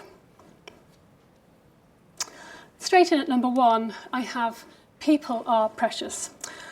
And I think that any responsible research evaluation journey has to start with remembering who we are responsible to. As a human race, we are utterly bonkers if we don't prioritise creating the most fertile environment for our best and brightest minds and creative minds to do their best work, to save and enhance lives and to create a better future. Progress utterly depends on it. But I fear the opposite is happening. People are leaving higher education just as they left secondary education and primary education due to crazy workload pressures, unrealistic expectations, poor pay, and weaponized metrics. Metrics of mass destruction. Unrealistic targets, unfair comparisons, blunt instrument rankings, and narrowly focused indicators that don't serve everybody equally. Whilst blood, sweat and tears are finally being expended trying to create a more equal and diverse workplace, are we at the same time homogenising the workplace through metrics that don't give everyone the same chance to succeed, that don't reward the right things?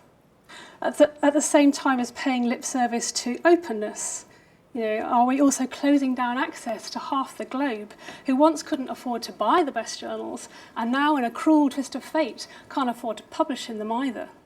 And thus they'll never get the recognition of the narrow-minded evaluation schemes relying on journal-based metrics. All people are precious. Okay, I'm not also saying they're not selfish and cruel and bloody irritating at times. But as physicist Carl Sagan said, every one of us is, in the cosmic perspective, precious.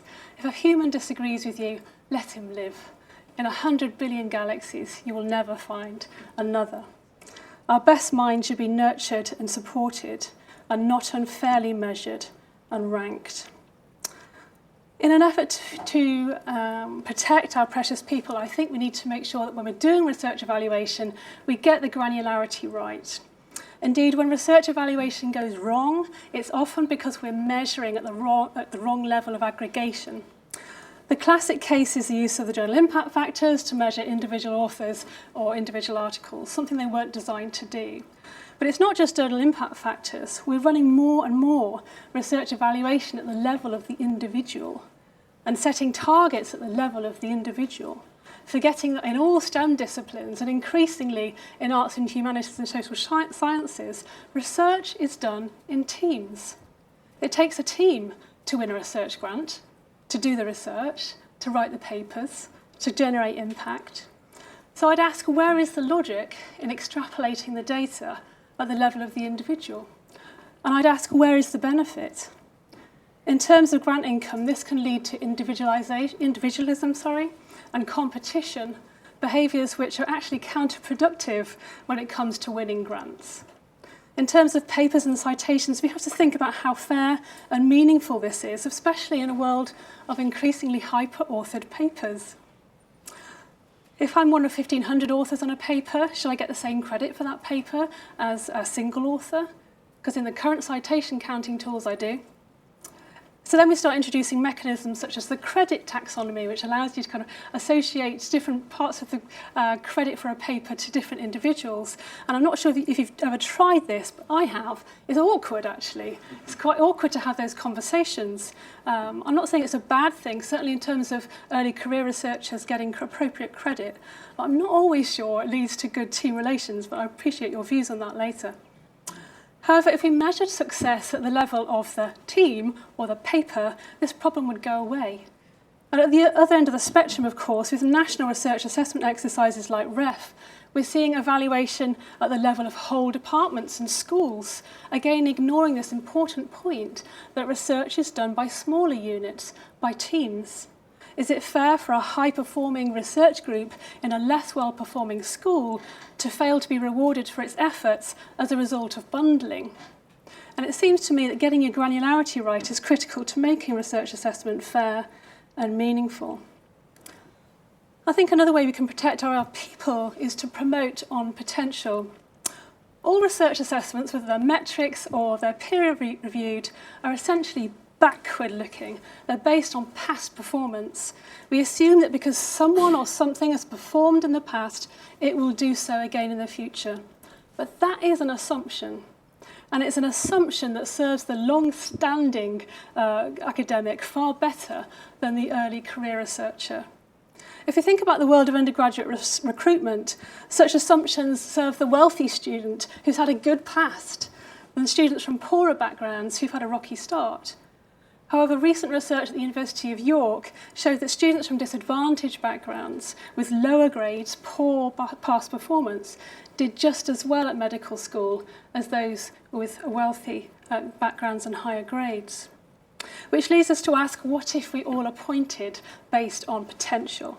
In one of these great DORA interviews recently, Sandra Schmid from UT Southwestern described their really novel recruitment approach in which they judge candidates. I think they just asked them 2 or 3 questions, literally, face-to-face through Skype or interview, one of which was, what are your future research plans? And they're convinced that leads to a more productive long-term partnership with their new recruits. This applies to other levels of aggregation as well. There's the Dutch Standard Evaluation Protocol, which is their equivalent of the REF, but not linked with funding, has as one of its 3 main pillars this concept of viability.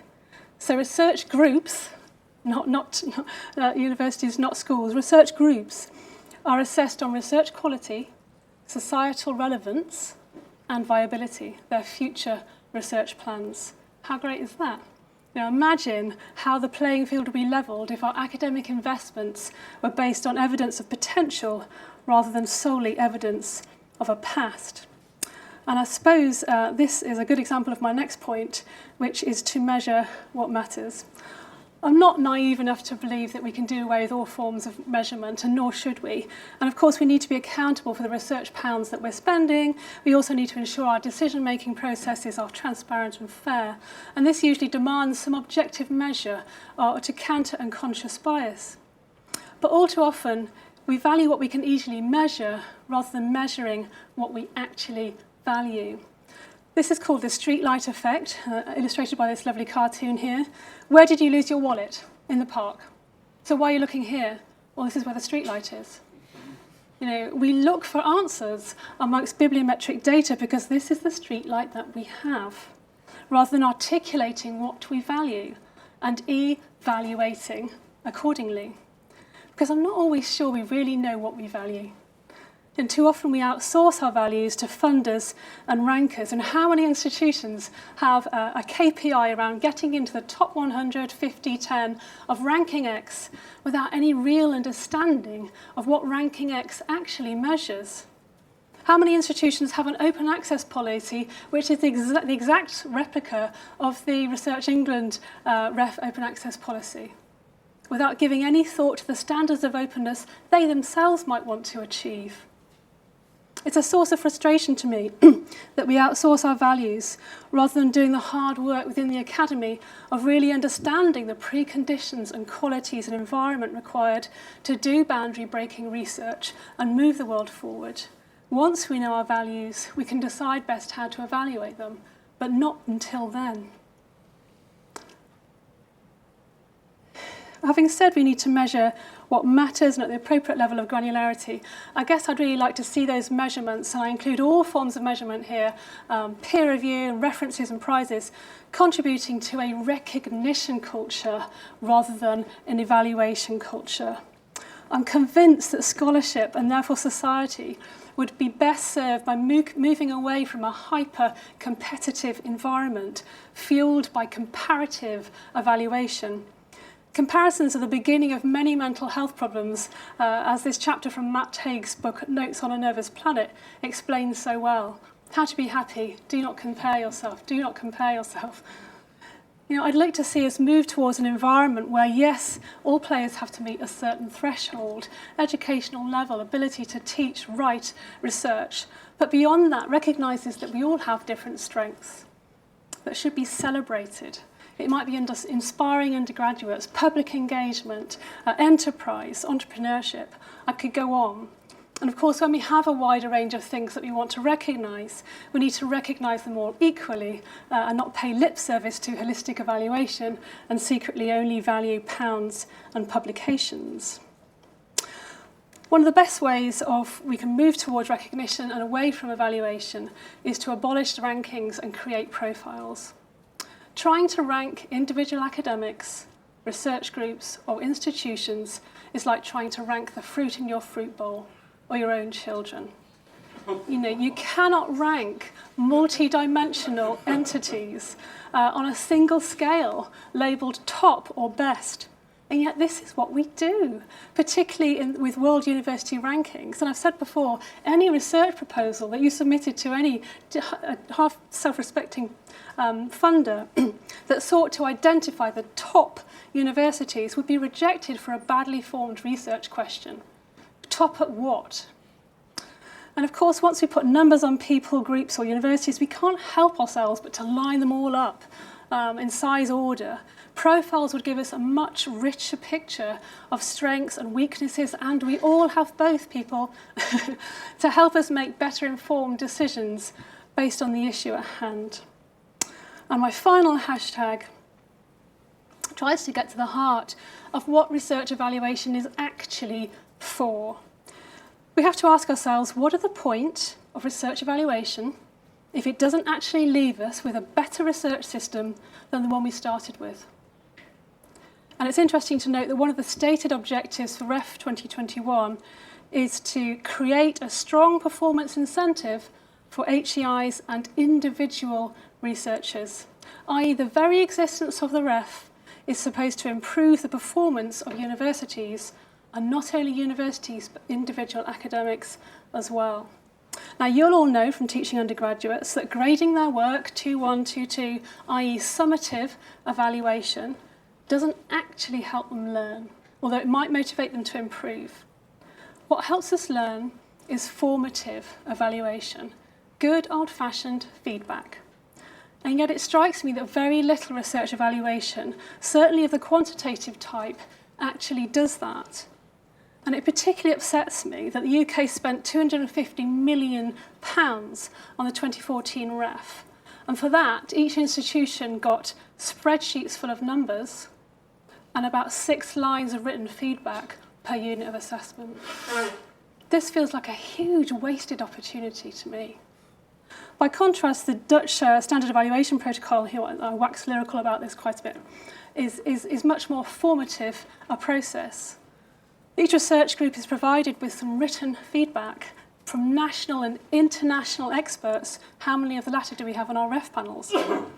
Their past performance and future plans are assessed, and those evaluated are given suggestions as to how they might improve. And this strikes me as far more collegiate and constructive than rows of grade point averages, with no qualitative nuance around strengths and weaknesses and no real guidance as to how universities might develop. I'd also suggest that written feedback would be more instructive to anyone seeking to understand the strengths and weaknesses of a particular discipline within a university. As it is, if anyone wants to know what architecture, built environment and planning is like at Loughborough, I will tell you 3.28. And that's what you need to know. I'm not saying that summative evaluation is never valuable, and nor that it's never motivating, although I have to say I'm yet to find an individual academic who finds the ref motivating in any positive sense. However, we know from motivational theory that once humans have met certain basic needs, food, shelter, safety, they're almost exclusively motivated by autonomy, connectivity, and competence, mastery, rather than any financial or reputational gain. And I think formative evaluation better enables improved autonomy, connectivity, and competence than summative evaluation. I come back to what matters, and what matters, I think, is that we serve humanity as an academy, that we progress, that we value researchers and provide an environment in which they can help that happen. And I understand our longing to rank and score, and sometimes we need to do that. There has to be a winner. There's one job and one research grant. And sometimes measuring and scoring can actually make sure that we do equally value our researchers, our people. But on the whole, I think formative rather than summative evaluation serves the world better because it seeks to improve the world rather than to judge the world. So now I'm open to formative evaluation by you. And what I've presented today does not represent my final word on all these matters, but where I've currently got to in my thinking on all of these things. And I really welcome the opportunity to learn from you, and I'm eager to help co-design a better future for research evaluation. Thank you so much for your time.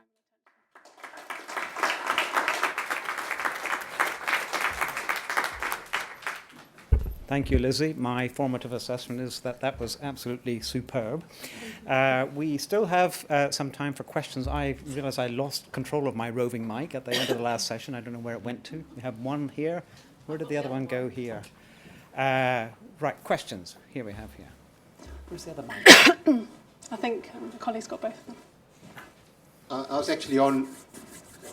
was on a REF panel that actually wanted to give more meaningful feedback, Okay. but we were prevented from doing so for legal reasons, because more meaningful feedback is generally much more subjective and is more easily challenged in court. Yeah. And that was the reason given that you can't. But if you give back and you give, so there was probably more in the last REF compared to the previous one. But it was still pretty much just a summary of what was the numerical feedback. Yeah, I did ask that question actually of David Sweeney at the Turning Tide event. You know, why can't we have more kind of formative feedback or written feedback, qualitative feedback, for what is essentially, it prides itself on being a peer review exercise, a qualitative exercise. And his answer was exactly that. You know, there are legal reasons it would leave them open to kind of challenge. But I still think other nations manage it. So why not us? I'm not sure if the Dutch use it for actual funding They decisions. don't. No, so that's the easy. difference. Yeah. Questions? Blown away by the brilliance of it? I think we've witnessed the birth of a meme here. Chris? Yeah. Hi, Lizzie. I was struck by your comment about the differences in fields as to how they valued things like journals versus books. So you kind of mentioned that, STEM-focused, English-speaking focused, journal-focused kind of materials were more readily measured and assessed. I mean, what about books? Because I in my subject area, sciences, readily people be warned against writing chapters for books, yet the impact, and I've argued this back to people, the impact of writing a good book chapter that then gets used as teaching materials or something is huge. So do you have an idea about how you might try and change that culture in certain disciplines? Yeah, I think we're evaluated in so many different ways. I think when people say don't write a book chapter, they're saying don't write a book chapter because it's not REF submittable. They're not saying a book chapter wouldn't be good for you personally, for the world. And when you look at the top 100 items, most cited items on Google Scholar, 66 of the 100 are books, actually. This is discipline specific. What is a scholarly norm within your discipline for communication? Long form is just not necessary or valued in some disciplines, and that's fine. but books are the norm in others. I mean, the citation, I think the comment you're referring to is around our citation benchmarking tool. And it is looking to expand into books, but obviously it's more difficult to know which publishers to focus on, I think, for them to expand into, because there isn't this ranking, a hierarchy of book publishers really in the same way. But I guess, I mean, a book chapter, again, I'm thinking of, in terms of book chapter, I'm thinking of a personal example where, because of that book chapter, which will never be cited, it actually opened up lots of other doors and got me sort of connections within the community, which then developed into really pleasurable things, right? So trying to tell people about those stories is as important as then saying, well, you can't put a number on this, so as an ECR, don't waste your time doing this. There's lots, you have to be a bit more visionary about what might come down the tracks in a couple of years' time. Yeah.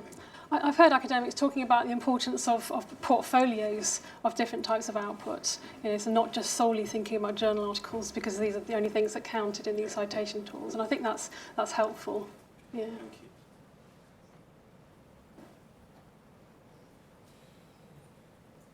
I guess I have a comment on the books question, and then my actual question. A comment on the books question would be,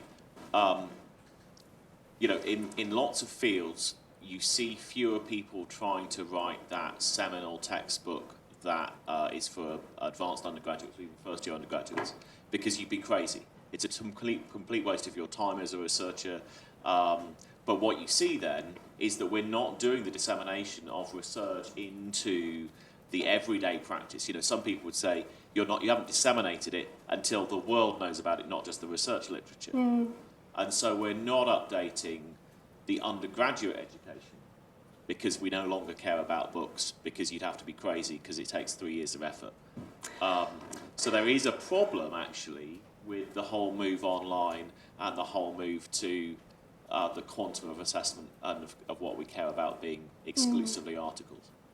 That's my comment. Yeah, so just to reinforce even more what Chris is saying. My question is there such a thing as responsible metrics kind of still makes the assumption that citations are in any way a valid measure? And if I ask Stephen, you know, or any of us who've been around for more than about 5 years, are your most significant papers your most cited ones, or are they just the ones that are hottest or are popular with people in China or people copying you or so on? Or the ones that are in the hot subfields, as opposed to the stuff that's truly of long-term value? I'm not sure many of us would agree. So I think actually probably the whole exercise of citation counting just makes a flawed assumption. Yeah. And I don't think you'll ever get out of it. Yeah. So I think you've got to read the papers. Yeah, you know? yeah, absolutely agreed. And that means that as a dean, as a ref panellist, you have to then sub out your evaluation to somebody who's expert in the field. Yeah. And you can't get out of that. No. So if you're a faculty dean in the US and you're hiring, you can't look at that. You're not qualified to evaluate different candidates in different fields. You've got to let your senior profs argue it out. Yeah, there's something called the citation typing ontology, CITO, C-I-T-O, and it's an effort to try and articulate all the different relationships between citing and cited work. And they came up with 93. There's 93 different meanings of a citation, and my favourite being repudiate. So, you know, you hear this a lot, well, citations can be negative, and actually I think the percentage of negative citations is actually quite small, but there are at least 93 different meanings of a citation. So really to do this properly, you need to get to an understanding of what those citations are, and some people are trying to advocate for you know, citation counting along those lines, which is a bit more nuanced. You know, what type of citation is it? So there is work going on in that area, but of course then it gets a lot more complicated. And there'll be arguments as to whether that's really a repudiation or it's something else, you know. But yeah, I agree with you. No substitute for reading the papers, but it takes time. One final burning question, and then we'll move to the panel discussion here at the back.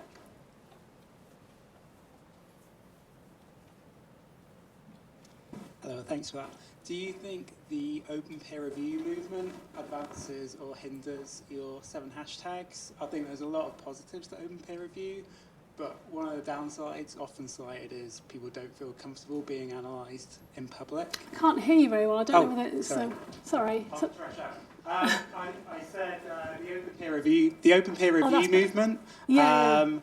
Do you think it advances or hinders your 7 hashtags? I think there's a lot of positives to it, but one of the negatives to open peer review people have often cited is it puts them under the microscope in public. Yeah. So some of the points, like people are precious, might come under scrutiny there. Yeah, I think some of the work around, it's not really my mainstream area, but some of the work around peer review, I think, and open peer review, has shown that when people know that their peer review report is going to be viewed openly, do tend to be a lot more courteous and constructive about it than if it's just a kind of closed report that they'll never really, have to kind of take ownership of. So I think actually it could be a lot more constructive, and I think that is one of the great white hopes actually for research evaluation, particularly if we move to a kind of preprint culture, which a lot of us are thinking it seems to be the best way forward if you want to avoid journals and the journal rankings and metrics that we're all kind of burdened with, and the cost of journals. So I think it would be a positive thing, and I don't think it runs a counter to any of these. Not that I've given it a great deal of consideration, but that would be my gut reaction. Yeah. If I could just add a comment. I mean, there's 2 types of open peer review. One is where the review is published alongside the paper, but the reviewer is not identified. And that's a version that I'm very much in favour of, because I think it encourages more professionalism and better behaviour on the part of some reviewers. The other is where it's fully open and the review and the name of the reviewer is published. And there I would have some concerns, particularly on behalf of perhaps early career researchers who might be reviewing the work of a more senior researcher who might then, they might pull their punches because they think there may be comeback down the line. But both practices already exist, and I hope it is a growing movement, because I think it will improve the transparency and the reliability of the literature, and help us to focus on content, because the reviewers' comments will sometimes then emphasise the value of the piece of work, and that's the formative feedback that we rely on. Okay, so thank you very much for your questions. There'll be plenty more time for questions, because we are about now to move to the panel session. If I can just invite the chair of the panel session, who is Professor Richard Jackson, to assemble his team of experts. Oh.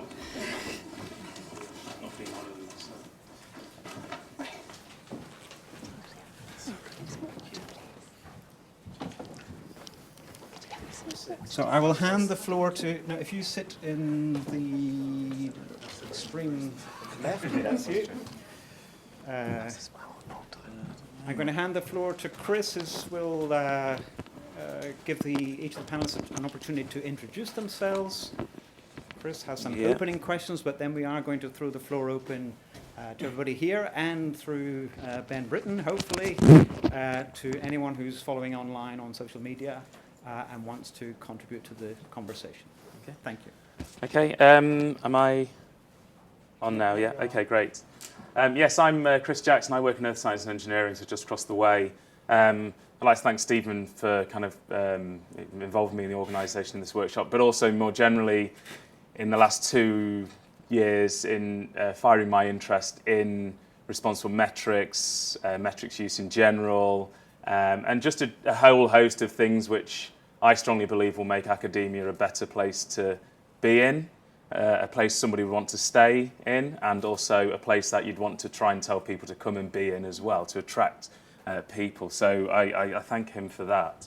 I'd like to kind of take a moment to introduce the panel here. So you've heard from Lizzie already today, but we've also got here Karen Rowlett as well.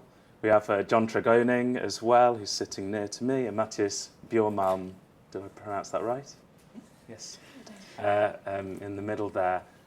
So we thought this would be a good opportunity for you as the audience to ask some questions in the general area of responsible metrics. So some of the things that Lizzie and Stephen have touched on, but also from the panel members you've not heard from. We're going to give them a minute to kind of orate a little around responsible metrics, and you can wander away from that general topic because we asked the various people on the panel to actually attend this panel for very different reasons. I won't say anything about John's, but I was very keen for John to actually be on this panel for a very interesting exchange we had on Twitter early this year, which kind of became famous for because it actually said quite a lot about some of the concerns that people had around metrics use in general. So I'll give them that minute to kind of talk if we want to go from right to left. Would that be good? You're all right, my love. And then we'll then start to take questions from the audience, if that's fine with everybody. Yeah. So my name is John Gronning. I'm a senior lecturer in the Department of Medicine here at Imperial. I think I'm here as the kind of bewildered early to mid-career researcher and not quite sure what is being used to assess what I do, how do I think about it in the future, and really is a kind of just not sure. So I'm not sure what expert opinion I have, but I hope I can sort of represent the confusion that people in my kind of bracket feel at the moment. Mm-hmm. You know all about me, so I'll save my voice. That's okay. Hello everyone, I'm Mattias Björnman. I'm a research fellow in the Department of Materials and Bioengineering here at Imperial College. That's my day job, and my night job is I'm vice chair in policy for the Marie Curie Alumni Association, which is a large research organization that works a lot with early career, mid-career, and also late-stage researchers. If I can orient a little bit, I'm very interested in the tension that exists between the collaborative work that we want to do in academia, multidisciplinary, interdisciplinary, people from different backgrounds, people at different stages in their career, on one hand, and on the other hand, the hyper-competitive environment we have in the assessment. When it comes to grants that have less than 15% success rate, for example, where 85 to 90% will not be successful, so that's something you need to be aware of on one hand, and on the other hand, you need to be very collaborative in how you work. That's how a lot of us want to work. And the second part of my short oration is I've been a lot involved in the Plan S discussion that has been ongoing now about open science and how that connects to research assessment as well. And it was I really also like the preprint plan or preprint future as a part of the solution where we can get information out very quickly and also be a bit independent from the journal avenues. Both as this is very useful for early career researchers. I myself had a paper recently accepted that was submitted a year and a half ago. So these type of considerations are especially important, I think, for early career researchers. Thank you. My name is Karen Rowlett, and I'm working at University of Reading as their research publications advisor. And I think I'm here because I'm either, depending on your point of view, I'm either a poacher turned gamekeeper, or a gamekeeper turned poacher, because until I was at Reading, before then I'd been in scientific publishing. So I have been the person with the red pen. I've been the person trying to persuade you to do open peer review.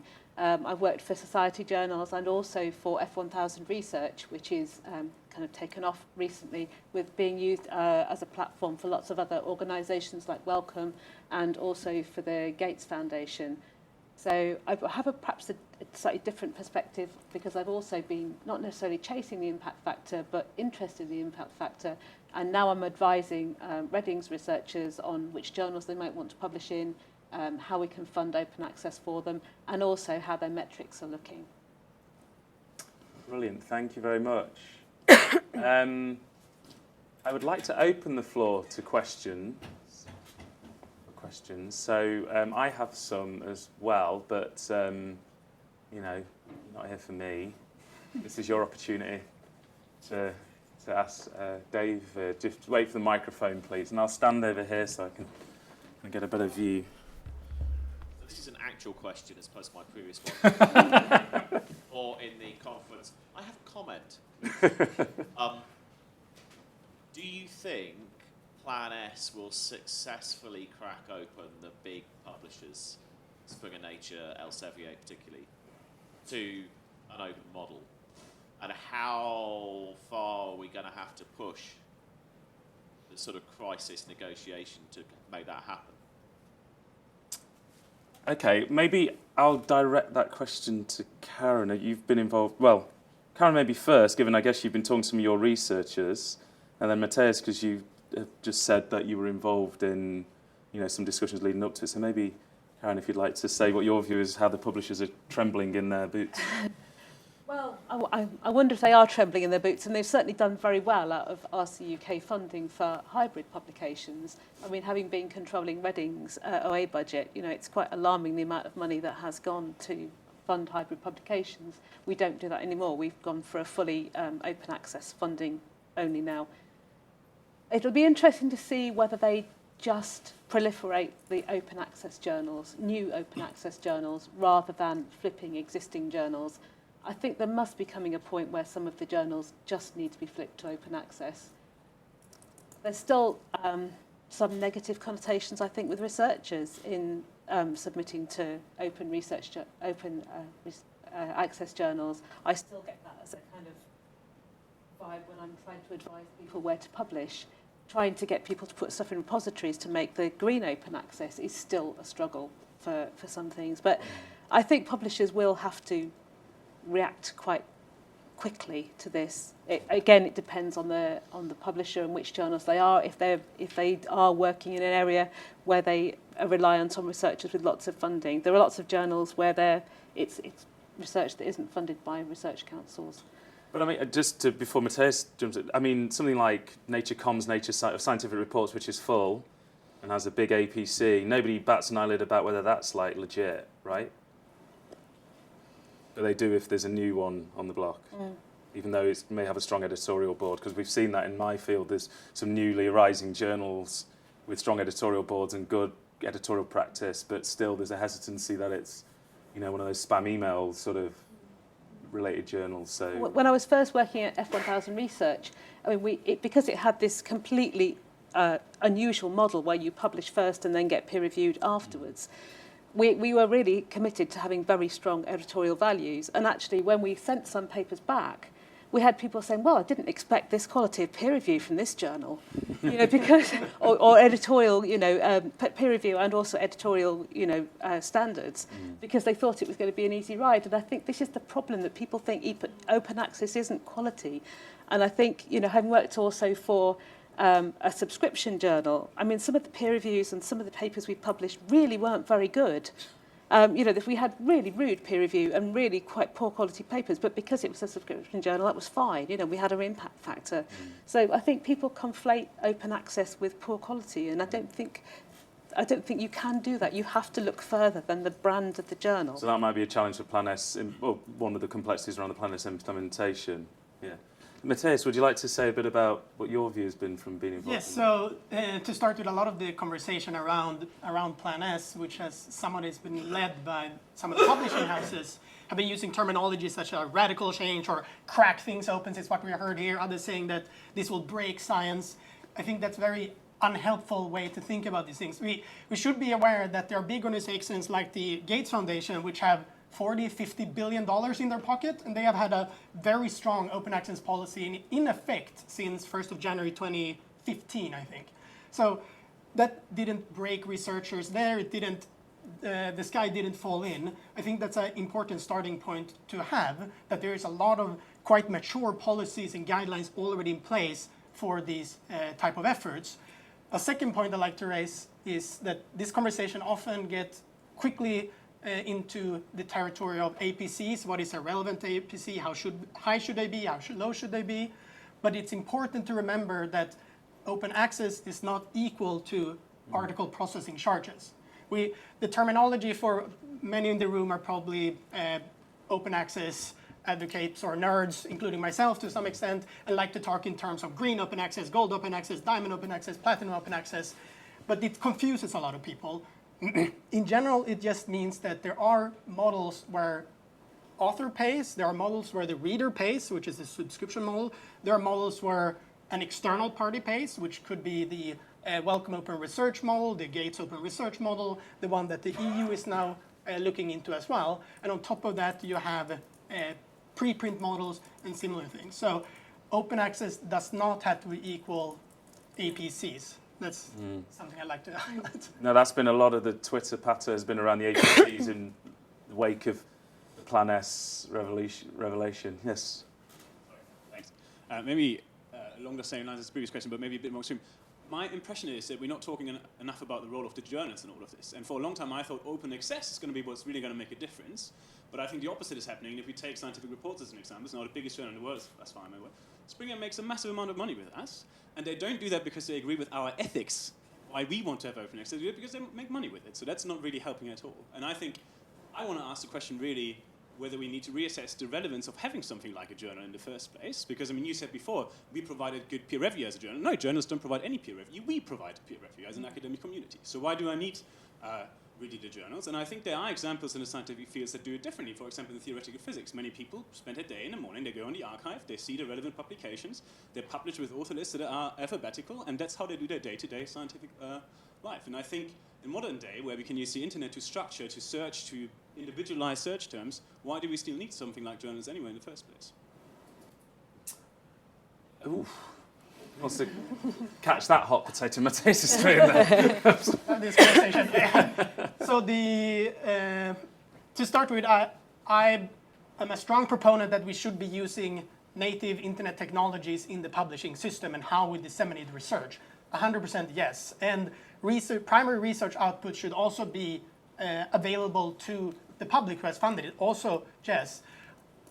I don't fully agree that good journals do nothing. They do add some value. And I, for one, like reading the Nature briefing that I get every weekday in my inbox, or reading a summary from my favorite society journal where there's some people who have picked out, these were the best things that were in the community the last month. Those type of things I find really helpful and also interesting. And they can help facilitate discussions in forms of perspectives, commentaries, and back and forth in a structured way that I think adds value to what just a native internet forum environment would, for example. But using that to as a front to hide away publicly funded primary research outcomes, I do not agree with. So I think there's a distinction there, that there is real value add that can be made, and there is also the practice of having primary research outcomes not be publicly available. Give John a chance to relate this question. I mean, in your field in medicine, then, what's the medicine view on, exactly this point? I just even today, this whole how different fields value not just metrics but actually modes of dissemination. Let's say more generally, like theoretical physics, maths, computational things with archive. Like when I started Earth Archive last year, I'd never heard of this approach. So what does medicine sort of think about, doing away with journals or? It's hesitancy. I think there is. Doing away with journals. That's the first time I've heard it as an idea. It's terrifying. I mean, I think you can do it. To me, it's terrifying because where do you? I think, and this is my problem with it. I think maybe if you're established, you can kick the structure in. But as you're trying to get established, you're pulling the planks out from. The path is so narrow anyhow. If you're pulling your own planks away, it gets really tricky. In general, bioarchive seems to be taking off a bit. People seem to be using it more. It has a path then into a journal. I think there is a view that the journals do act. Yes, Gatekeeper is bad, but Gatekeeper can be good as well. So you don't. There's sort of ballparky stuff. The 5 or 10 that somebody quoted. There is a bit of ballparky. Like some of it's going to be better when it's in the whatever you say, the old-fashioned rankings, not down to 3 decimal places, but big sweeps, the better stuff, and it may be wrong. I don't know. That's why I wanted to be the here. hottest of potatoes there for John. Yeah, sorry. No. I think that your comment there about the analogy about the planks is very relevant here. It's kind of, we're asking people, early career researchers, maybe to engage in these new approaches, leveraging new technologies, but actually still ultimately the people who know nothing about the technologies and know nothing about the how to engage probably, they're the ones still making the decisions. So that's a real problem there. So another question then. Any of the panel members? Yeah. Sorry, there's one there, and then I think. Hi, I'm Kaveh. I'm in the publishing business actually, but I also did a PhD here in physics, so back at home. So I wrote some papers many years ago, say 30 years ago, at the risk of showing how old I am. A lot has changed, but what's frightening is what has not changed. We still look at a paper from 3 feet away. It still looks like a paper it did when I wrote it. And the games we play, Stephen mentioned about the first author, or the joint first author, or the last author. And what about the fifth author? What do they get? Then we have all the metrics, and we still don't know who did what. I can't help thinking what we need is, perhaps the word paper shows how old-fashioned our thinking is. We still think about research as paper.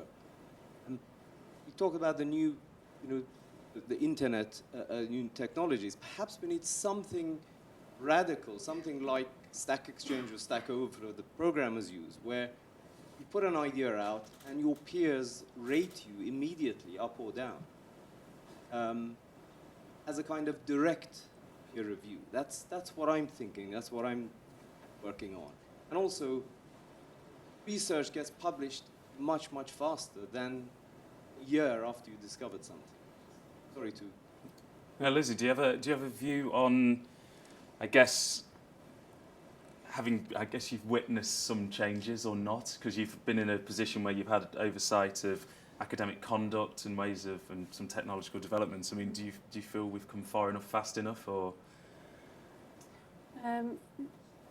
Is that kind of related to that? Yeah, so kind of like, the point here is that almost nothing's changed, and paper's an antiquated term which seems to be pinning down a lot of kind of things we might wish to happen. Yeah. But do you think it's not with the term of paper? Do you think it's just to do with the culture? Because the question I had for you was, what's the difficulty you have when talking about academic, what's the hardest bit of academic culture you see that may allow some of these developments to take root? I think it's complicated. I think we are inherently conservative as the academy. These structures have existed for a long time and have served us well, so we're still working under them.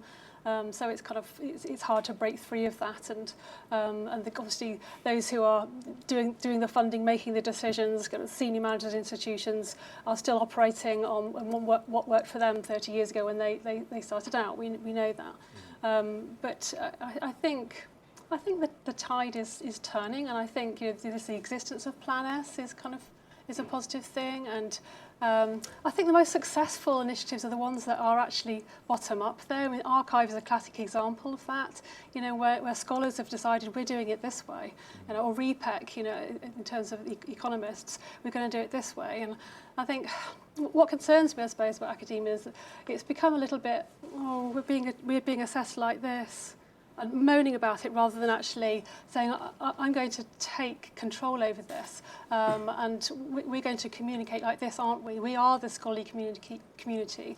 This is our copyright in these papers. It belongs to us, and we're not going to give it away. We're going to communicate it quickly in this way. It needs a bit of a revolution, I think, but it has to rise up like a revolution, bottom up, I think. Yeah. Can I just, I think there have been some advances in the way we publish our research. I mean, just things now that the expectation that you should provide your data somewhere is a huge thing, and something that when we first started asking for that, it was like, I'm not going to give you my data. Why do you want that? And of course, that's the whole point of the replication crisis, that, data just gets lost. People need to be able to examine data again.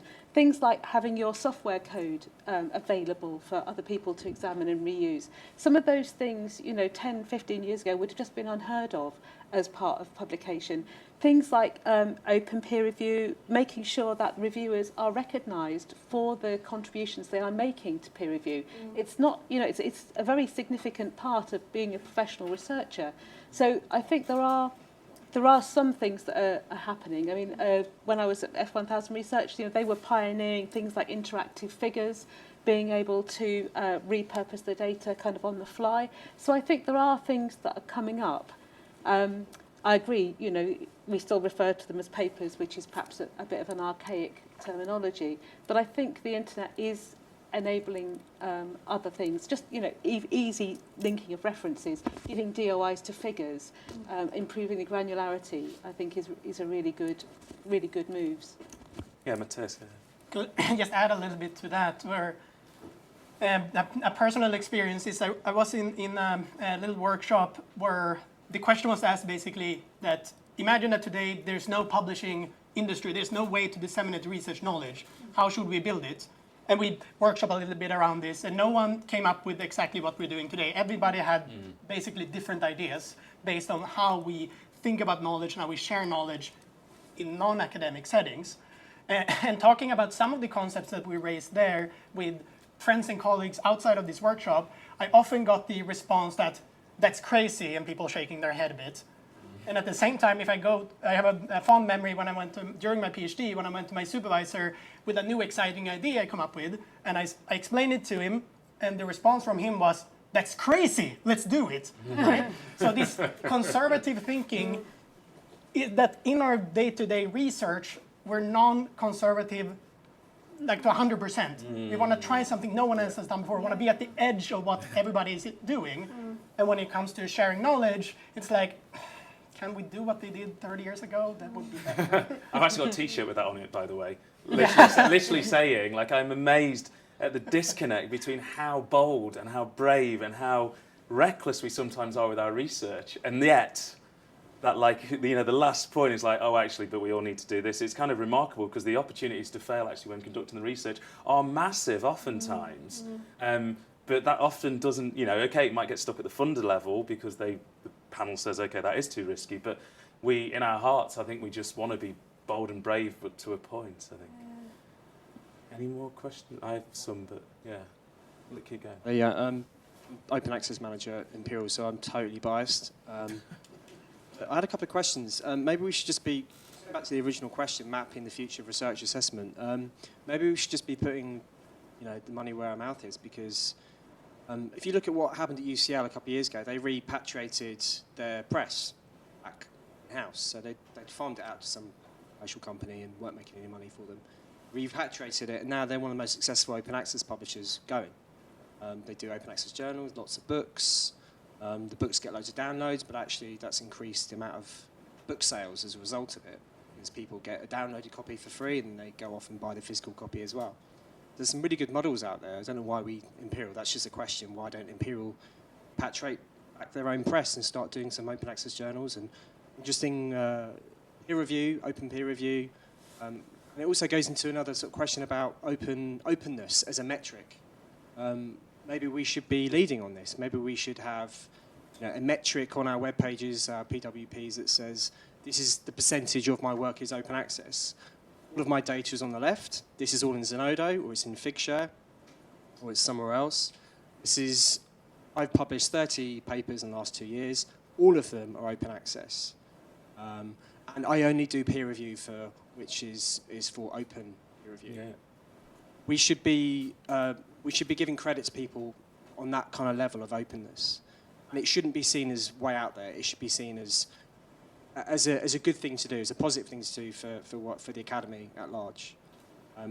Yeah, I mean, there has been some comments in the last few weeks. I've seen some articles about the latter point where certain funders are actually going to have almost like an openness metric as a criteria for the award. So you actually have to demonstrate kind of good scholarship and openness, and how you conduct yourself is going to be part of that. So that's kind of encouraging in that respect. I mean, just a point from me before I throw it to the panel, I'm all with you on this, that being bold and as an institution defining what you value, and we had these discussions, Stephen, when we were on the working group last year, is there was some hesitancy amongst some people about us looking too risky and what would Oxbridge say and blah, blah, blah. And I was like, I don't want to be dictated to about whether this paper's good or not, these researchers are good or not. Like, David said a few times, read the paper, let's have a statement of our institution, what our beliefs are, and about where we want to get to and how we want to get there. So being bold in the things you're talking about with PWP things is great. I mean, does anybody on the, well, John sort of... I think the open peer reviewing thing, I don't agree. The only reviewing for open journals, I don't agree, because I think the peer review process is you are gatekeeping. You are picking out, it's part of your community service. You have, you are saying this is good and this is bad.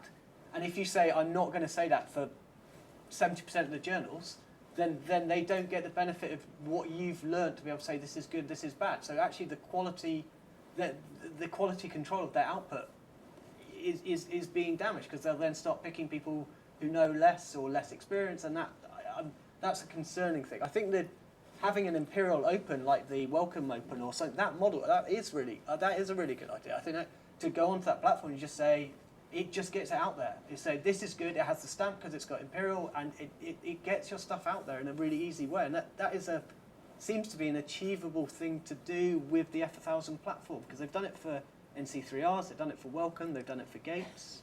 With ORCID integration as well, there'd be ways of tracking things like openness and broader committee contribution, let's say. Yeah. I think there is, I mean, the journal brand is more or less all the journals have got left, really. And perhaps you just turn it into an institutional brand instead.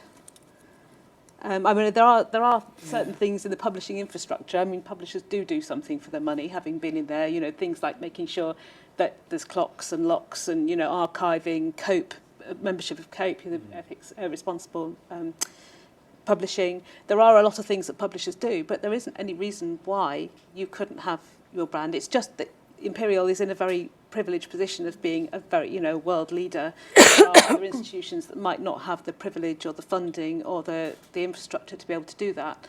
And always when you're separating research and putting it in lots of little silos, it makes it much harder to find. Yeah. I mean, that's the advantage of journals, perhaps, that they do aggregate it to a certain degree. We've got Google Scholar and sort of ways of finding things on paywall, which are now pushing quite hard on making sure that if it's got a DOI on it, it exists and can be found. I guess we've even... There are still journals who don't give you a DOI, though. Not necessarily in science, but having worked with humanities, arts and humanities researchers. Sorry,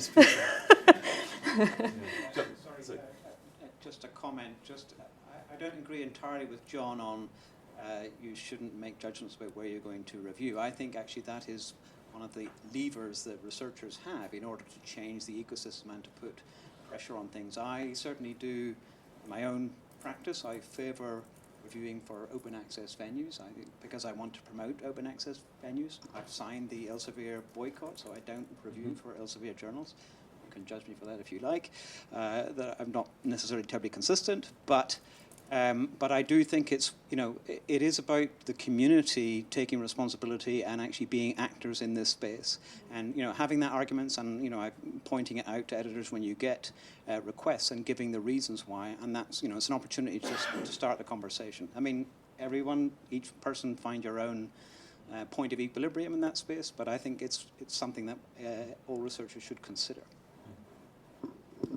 I'm going to come here because David has done a lot of talking. Sorry, David. I'm Peter Petrov from Materials. I like to raise another issue, the issue when people publish fraud results, and whether this in this metrics there is space for something else that will show how many times this result has been successfully repeated. Okay. And because usually if you just repeat somebody else's experiment, you won't be able to publish it anywhere. Because this is, scientific reports. But I think this might be a useful metrics to complement, for example, H factor. It's been done, actually. There is a reproducibility index, the R index. I think originating in psychology, I'm looking at Karen here, that knows more about it than I do. But so absolutely, great minds think alike. It's out there. How that expands into other disciplines, I'm not too sure. I mean, I think, you know, lots of open access, lots of the kind of more modern journals that will take good research will publish reproducibility studies.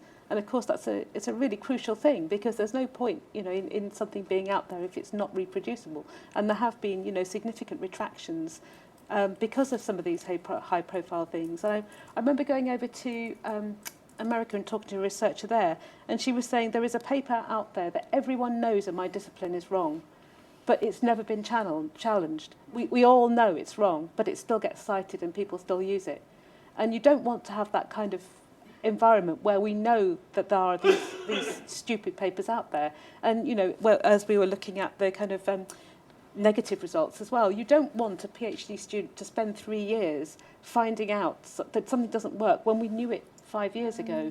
And there should be a way of putting this research out there and getting it published. And there are now some journals that will take reproducibility studies and publish negative results, and I think that's definitely a good thing. I mean, you know, journals like PeerJ, F1000 Research will definitely take them. It rather depends on how you define negative results as well, because I think, you know, finding out that there's not a correlation, whether it's, you know, positive or negative, just finding out there's a really messy behaviour. That's the physics of the Earth, in my mind, is that actually maybe there is just this kind of randomness that's in there, and that's not a negative result that you kind of go, well, actually we did this like really hard work, and actually we don't know if these two things actually relate to each other at all. You know, I think that's okay to say that, because then you then leave it as the hypothesis that maybe there is some randomness, that all, you know, our experiment was incorrectly, you know, poorly formulated, or we didn't have enough statistical strength in what we did. So I quite value that. I mean, PLOS publish those things as well. PLOS. Now we have these papers with everybody knows that they're fraud and they're not correct, and they're still famous. But well, there is nothing like a good example other way around, where somebody was made famous just because their work was repeated so many times. Yeah. I think we need to destigmatise, got my teeth in, failure a little bit as well in science. Science is all about failure, isn't it? You know, all the best scientists in the world fail hundreds of times before they succeed, and that is part of the enterprise. But just following up on the failure part, like having that conversation with master student, undergrad students, or PhD students in my research now, and people that I help co-supervise, there's a very strong stigma around the word failure. Well, to me, if the project, at the start of the project, if you, your supervisor, and people you talk to all agree that this is an interesting project, we don't know the outcome, and then at the end of it, it's like, oh, it didn't turn out as we hypothesized, or as we thought that this would have been a treatment, or whatever the outcome could have been, and then it's like, oh, it's a failed project, it's gonna go in the file drawer, and let's cut our losses and move on to something else. And then that just leaves it open for someone else to repeat exactly the same. So you've had, as long as you've added knowledge to the community by doing something that people don't already know, that should be shared. Yeah. I think that should be our measure for what should be publishable or not. Yeah. I think there's a related issue around retractions as well, and mistakes. You know, people do make mistakes. We're humans. Sometimes we make mistakes, and that needs to be honoured and respected when people recognise that someone's made a mistake in a paper and decide to honourably retract it. Yeah, honourably being the key word there, because I think where somebody's actually forced to retract because there's been clear manipulation of things. I think that's. I thought your question was engaged to whether there could be a negative H index, whereas if it was proven that you know, you actually lost 10 points, in which case Stephen would be on 34 and I'd be in negative numbers. Sorry, David. Okay. Okay. Sorry, who's got the microphone? Oh, you've got it. Sorry. Okay. I just want to follow up exactly on this. So, on the idea of the so-called negative results, and that might be very much linked to what you were suggesting before about using Imperial as a brand for publishing itself. So instead of, I mean, the reason why we don't publish negative results is because the editors don't publish negative results, right? I mean, we can submit as much as you want, but it's not going to go through. It's not going to pass the editor. So maybe putting the two things together, if you take the gun out of the journal, out of the editor, and have it in-house, as you were saying before, that might be the starting point. So this is a way to say this series of new knowledge, maybe somebody would call it negative results, but you added knowledge, as you said, has been done in Imperial, maybe, peer-reviewed and everything, and that is the brand. It's a way to get it out without going through the editor. Go ahead, John. There is a time cost in writing anything up, though, which I always I often come back to this, that it takes time to write up anything. So the time that you could be putting into your positive story, you know, we all have 6 stories sitting in the inbox on our desk, and you get drawn to the one that's positive, and it's quite hard. Maybe there's a different method. You ask your students to write it up, or you branch it out, but we are being pulled in 10 different directions. Yeah, and we are storytellers. That's, you know, science is storytelling. So I find it. I understand the motivation, but yeah, if I may, just 2 quick comments on this. First, exactly, you don't have to write everything, you know, all the papers yourself, right? You can distribute it to actual, you know, people who actually did the work, students, postdocs, and so on. And second, the value of your time, it will be increased if this negative result published under Imperial brand, let's say, then will count on your CV and on your promotion, and then we go back to the metric we were talking about at the very beginning. Of course, if you yourself think that they have no value, then you wouldn't waste your time. But if they suddenly have a value in your CV, in your you know, building up your scientific reputation, because these are well-designed, well-characterized experiments, just turned out differently than what you thought. This is good science.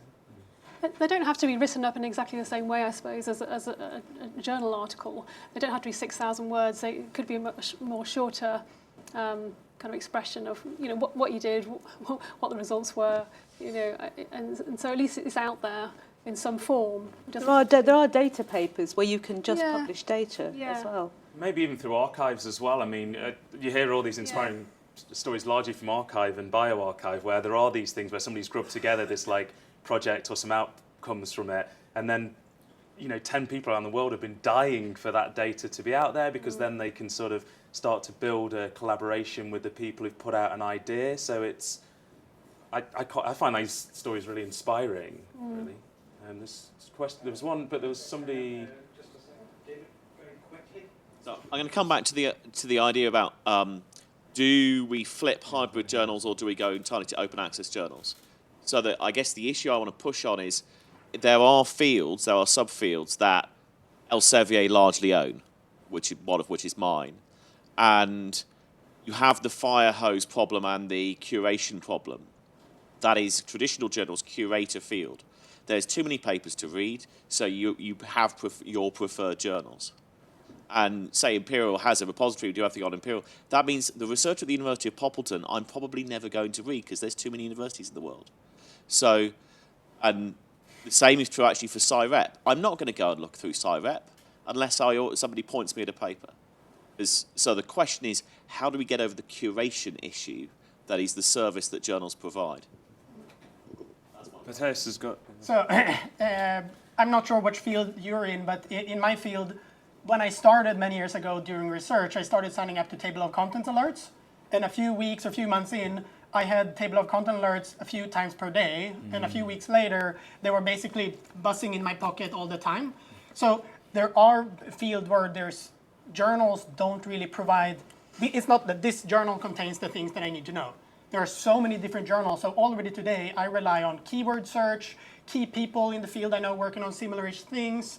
So I already use big search engines to draw in the type of things I want to read.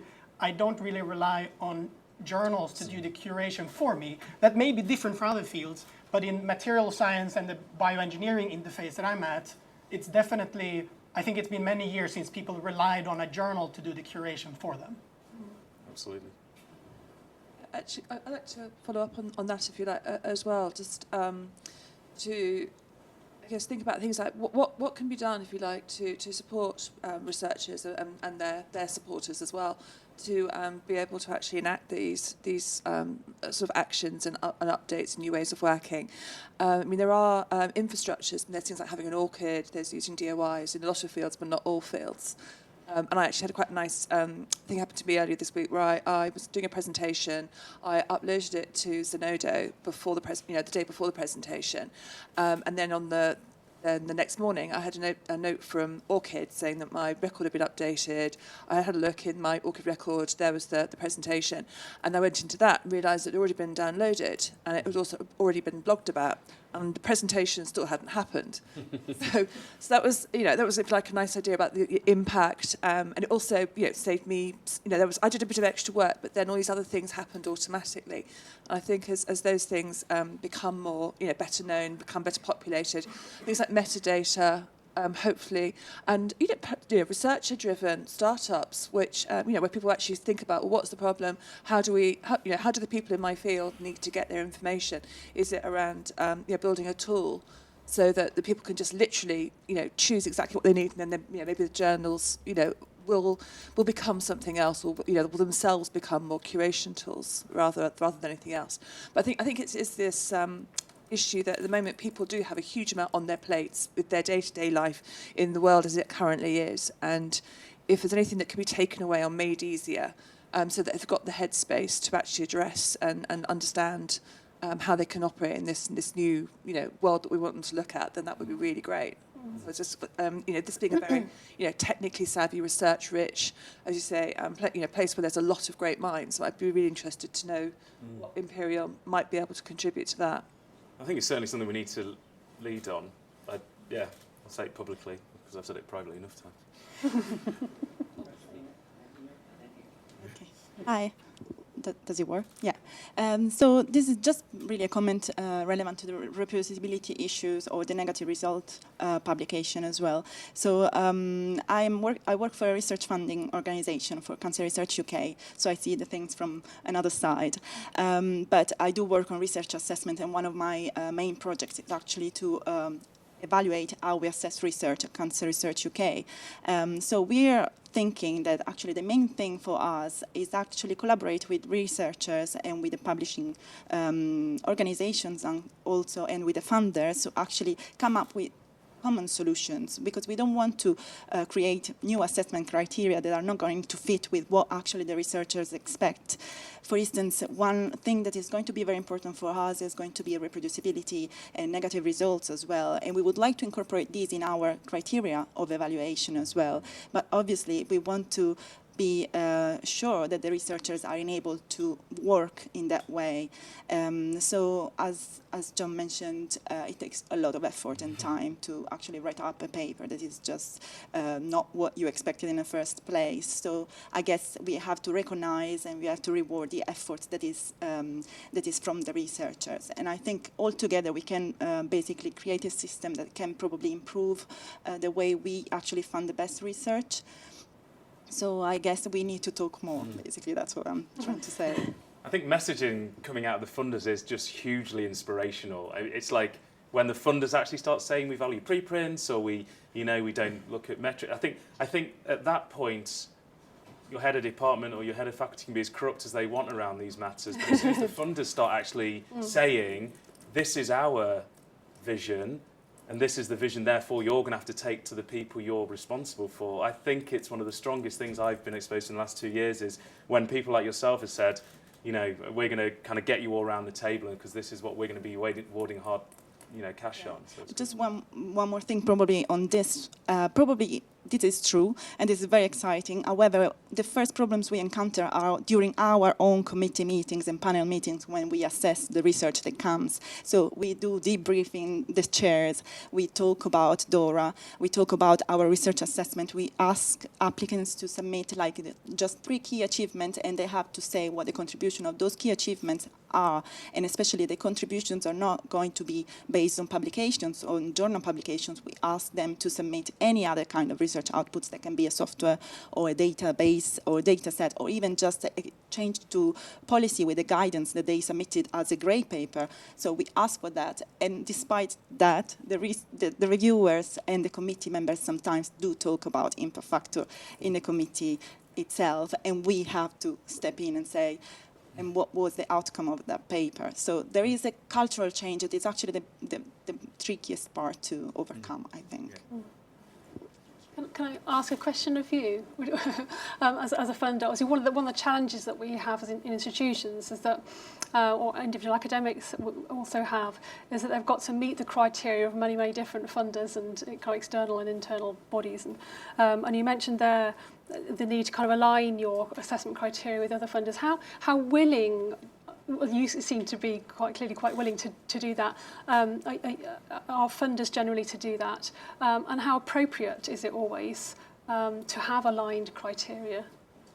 So, first of all, yes, probably there are some certain criteria or principles that should be probably aligned with everyone, all of the funders. That should be basic criteria. I call them criteria, but actually I don't know if we should call them criteria or some principles really, because obviously each funder funds different research and the disciplines are very different. So what is a criteria for medical research is completely different from humanities, for instance. So we have to make the difference there. But I think there is a need of communicating and set up some basics. There should be some core basics, like could be do not use the impact factors, for instance, and everybody should align on that. Then specifically, if I'm funding clinical research and they are funding just policy research, there might be some differences, but they should take into account different stages of early of careers, for instance, or they should consider engagement or change to social,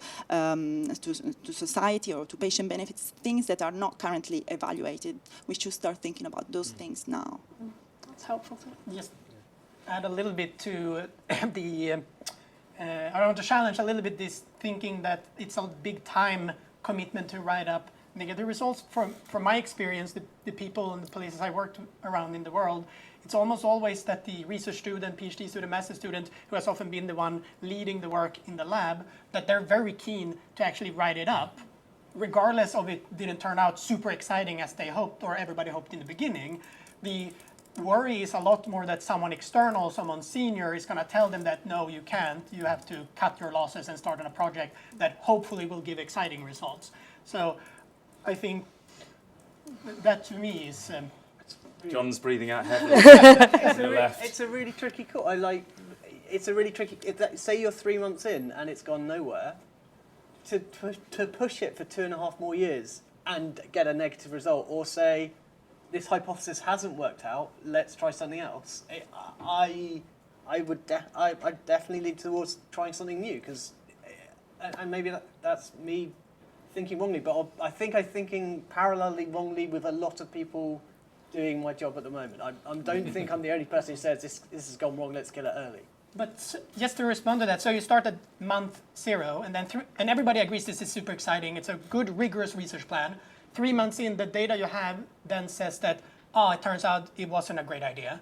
To actually, that's quite of a short time, say six months in, you've done a lot of work and you realize that, actually your original hypothesis wasn't that great. In my opinion, what should happen then, if you don't want to continue the project, is have a short write-up to say that this was the idea, this is what we got to, and then get that out there.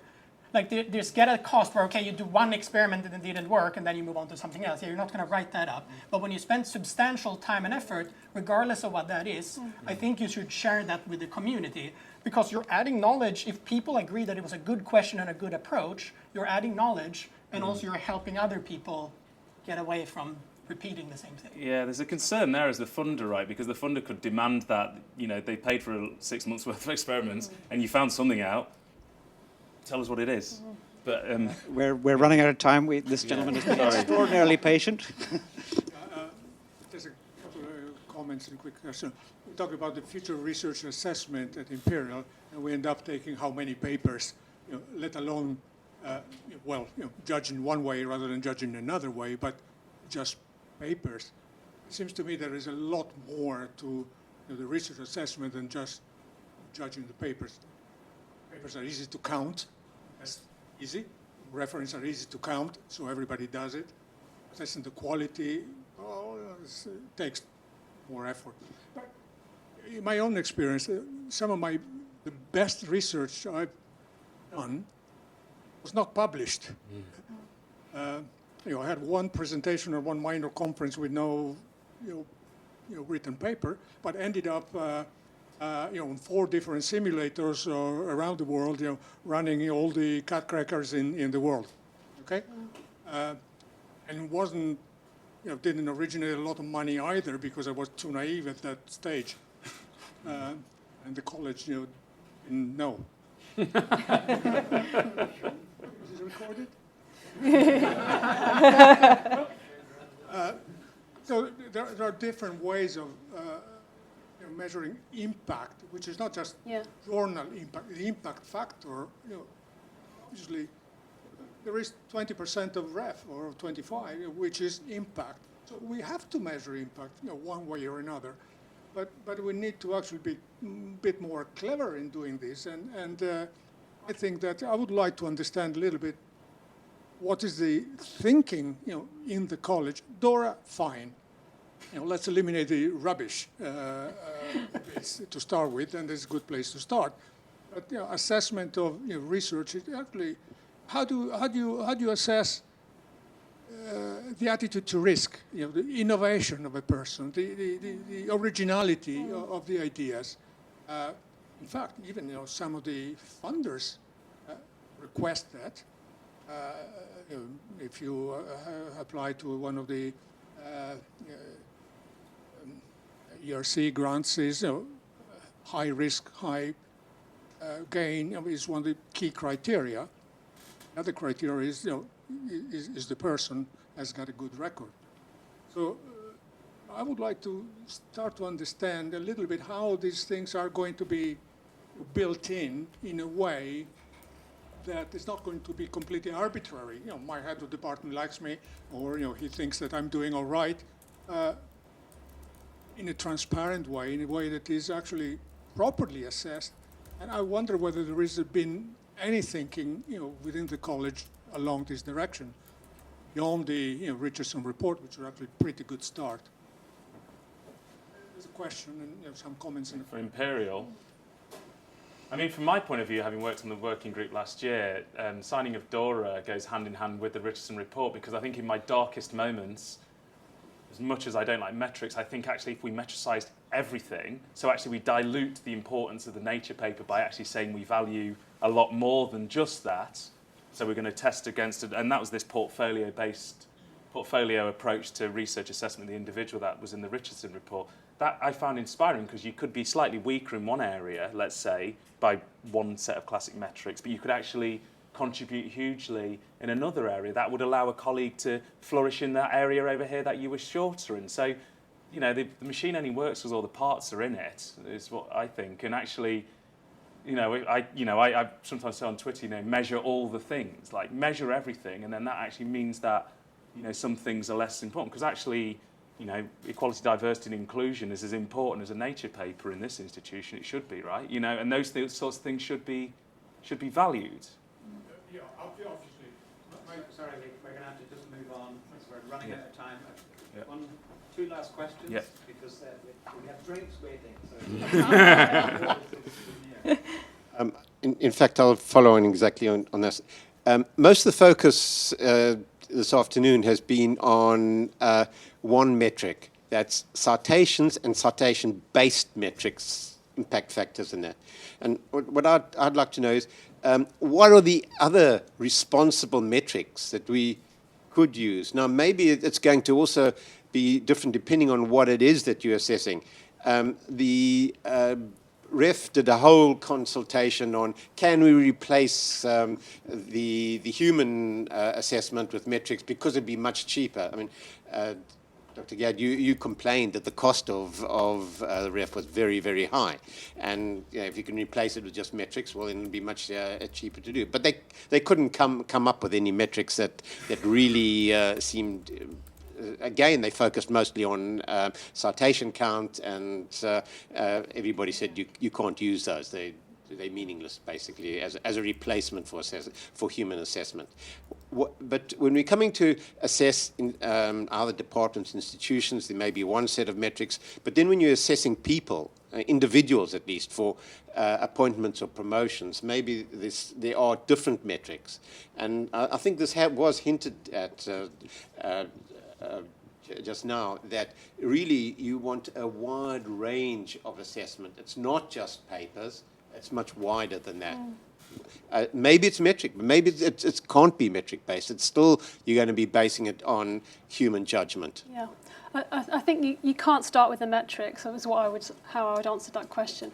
You have to start with what you are valuing, about research or researchers at any level of granularity, you start there and then you think, how can I sensibly evaluate those things? It could be that it's a metric that is kind of rankable. It could be that it's a yes, no. I mean, my only kind of comment on the whole openness thing is I'm cautious about measuring openness because I don't think we're mature enough yet with openness to be able to kind of measure and rank people on it. You know, not everyone has the same opportunity to engage with openness yet. But it could be every institution has an opportunity to have an open access policy. So it could be, do you have a policy, yes, no, on open access? You know, are you committed to this? A bit like Athena Swan, there's all sorts of concordats and kind of high-level documents like that which get institutions to think about important issues, equality and diversity. There's the Race Equality Charter. You know, there's all these things. So it kind of it depends, but it has to start with a conversation, really, which is what's happening, I think, at Imperial, which is very exciting, around what matters. And then you start thinking about, well, how do we measure that? Can we measure that? And the very last question goes to our audience member from outside this room.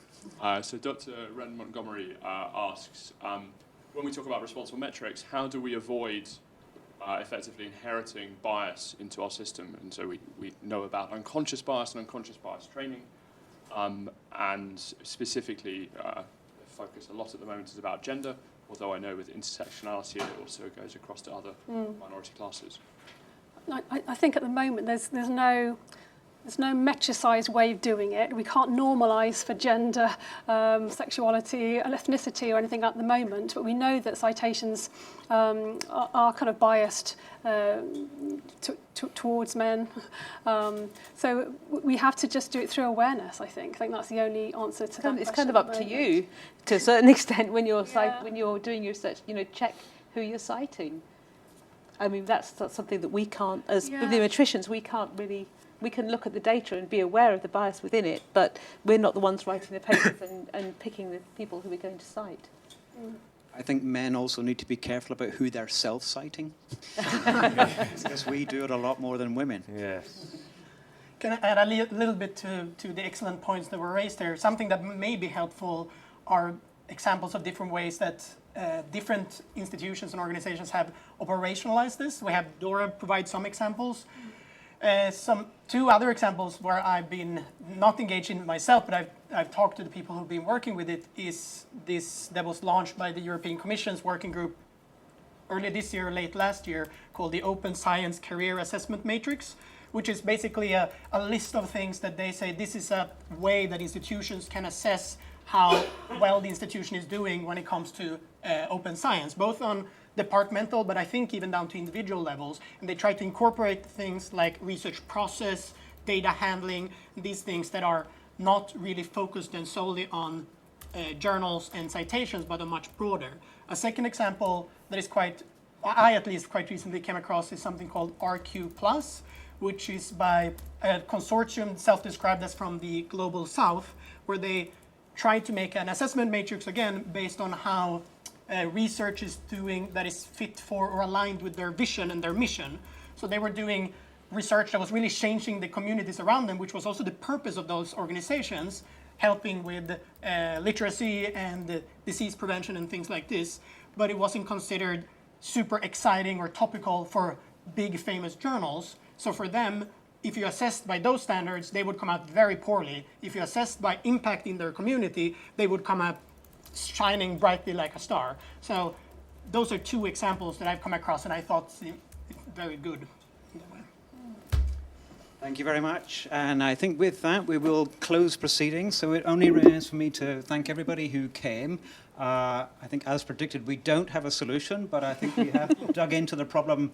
And actually one thing that I've been really heartened by is actually all the enthusiasm and the commitment that I've heard from our panelists and from the room to actually tackling what is still a very challenging problem, but I'm very optimistic actually after this afternoon that really there is the motivation to sort this out. So I would just like to thank my co-conspirator, Professor Chris Jackson, for putting things together. Very grateful to Jackie Murphy, who did all of the work behind the scenes in preparing today. And I particularly want to thank then our 4 panelists for their contributions this afternoon, all of which I think have been magnificent.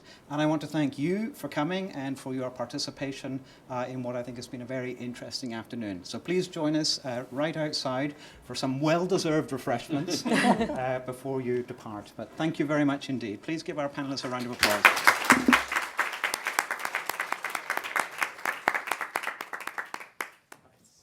Done. Thank you.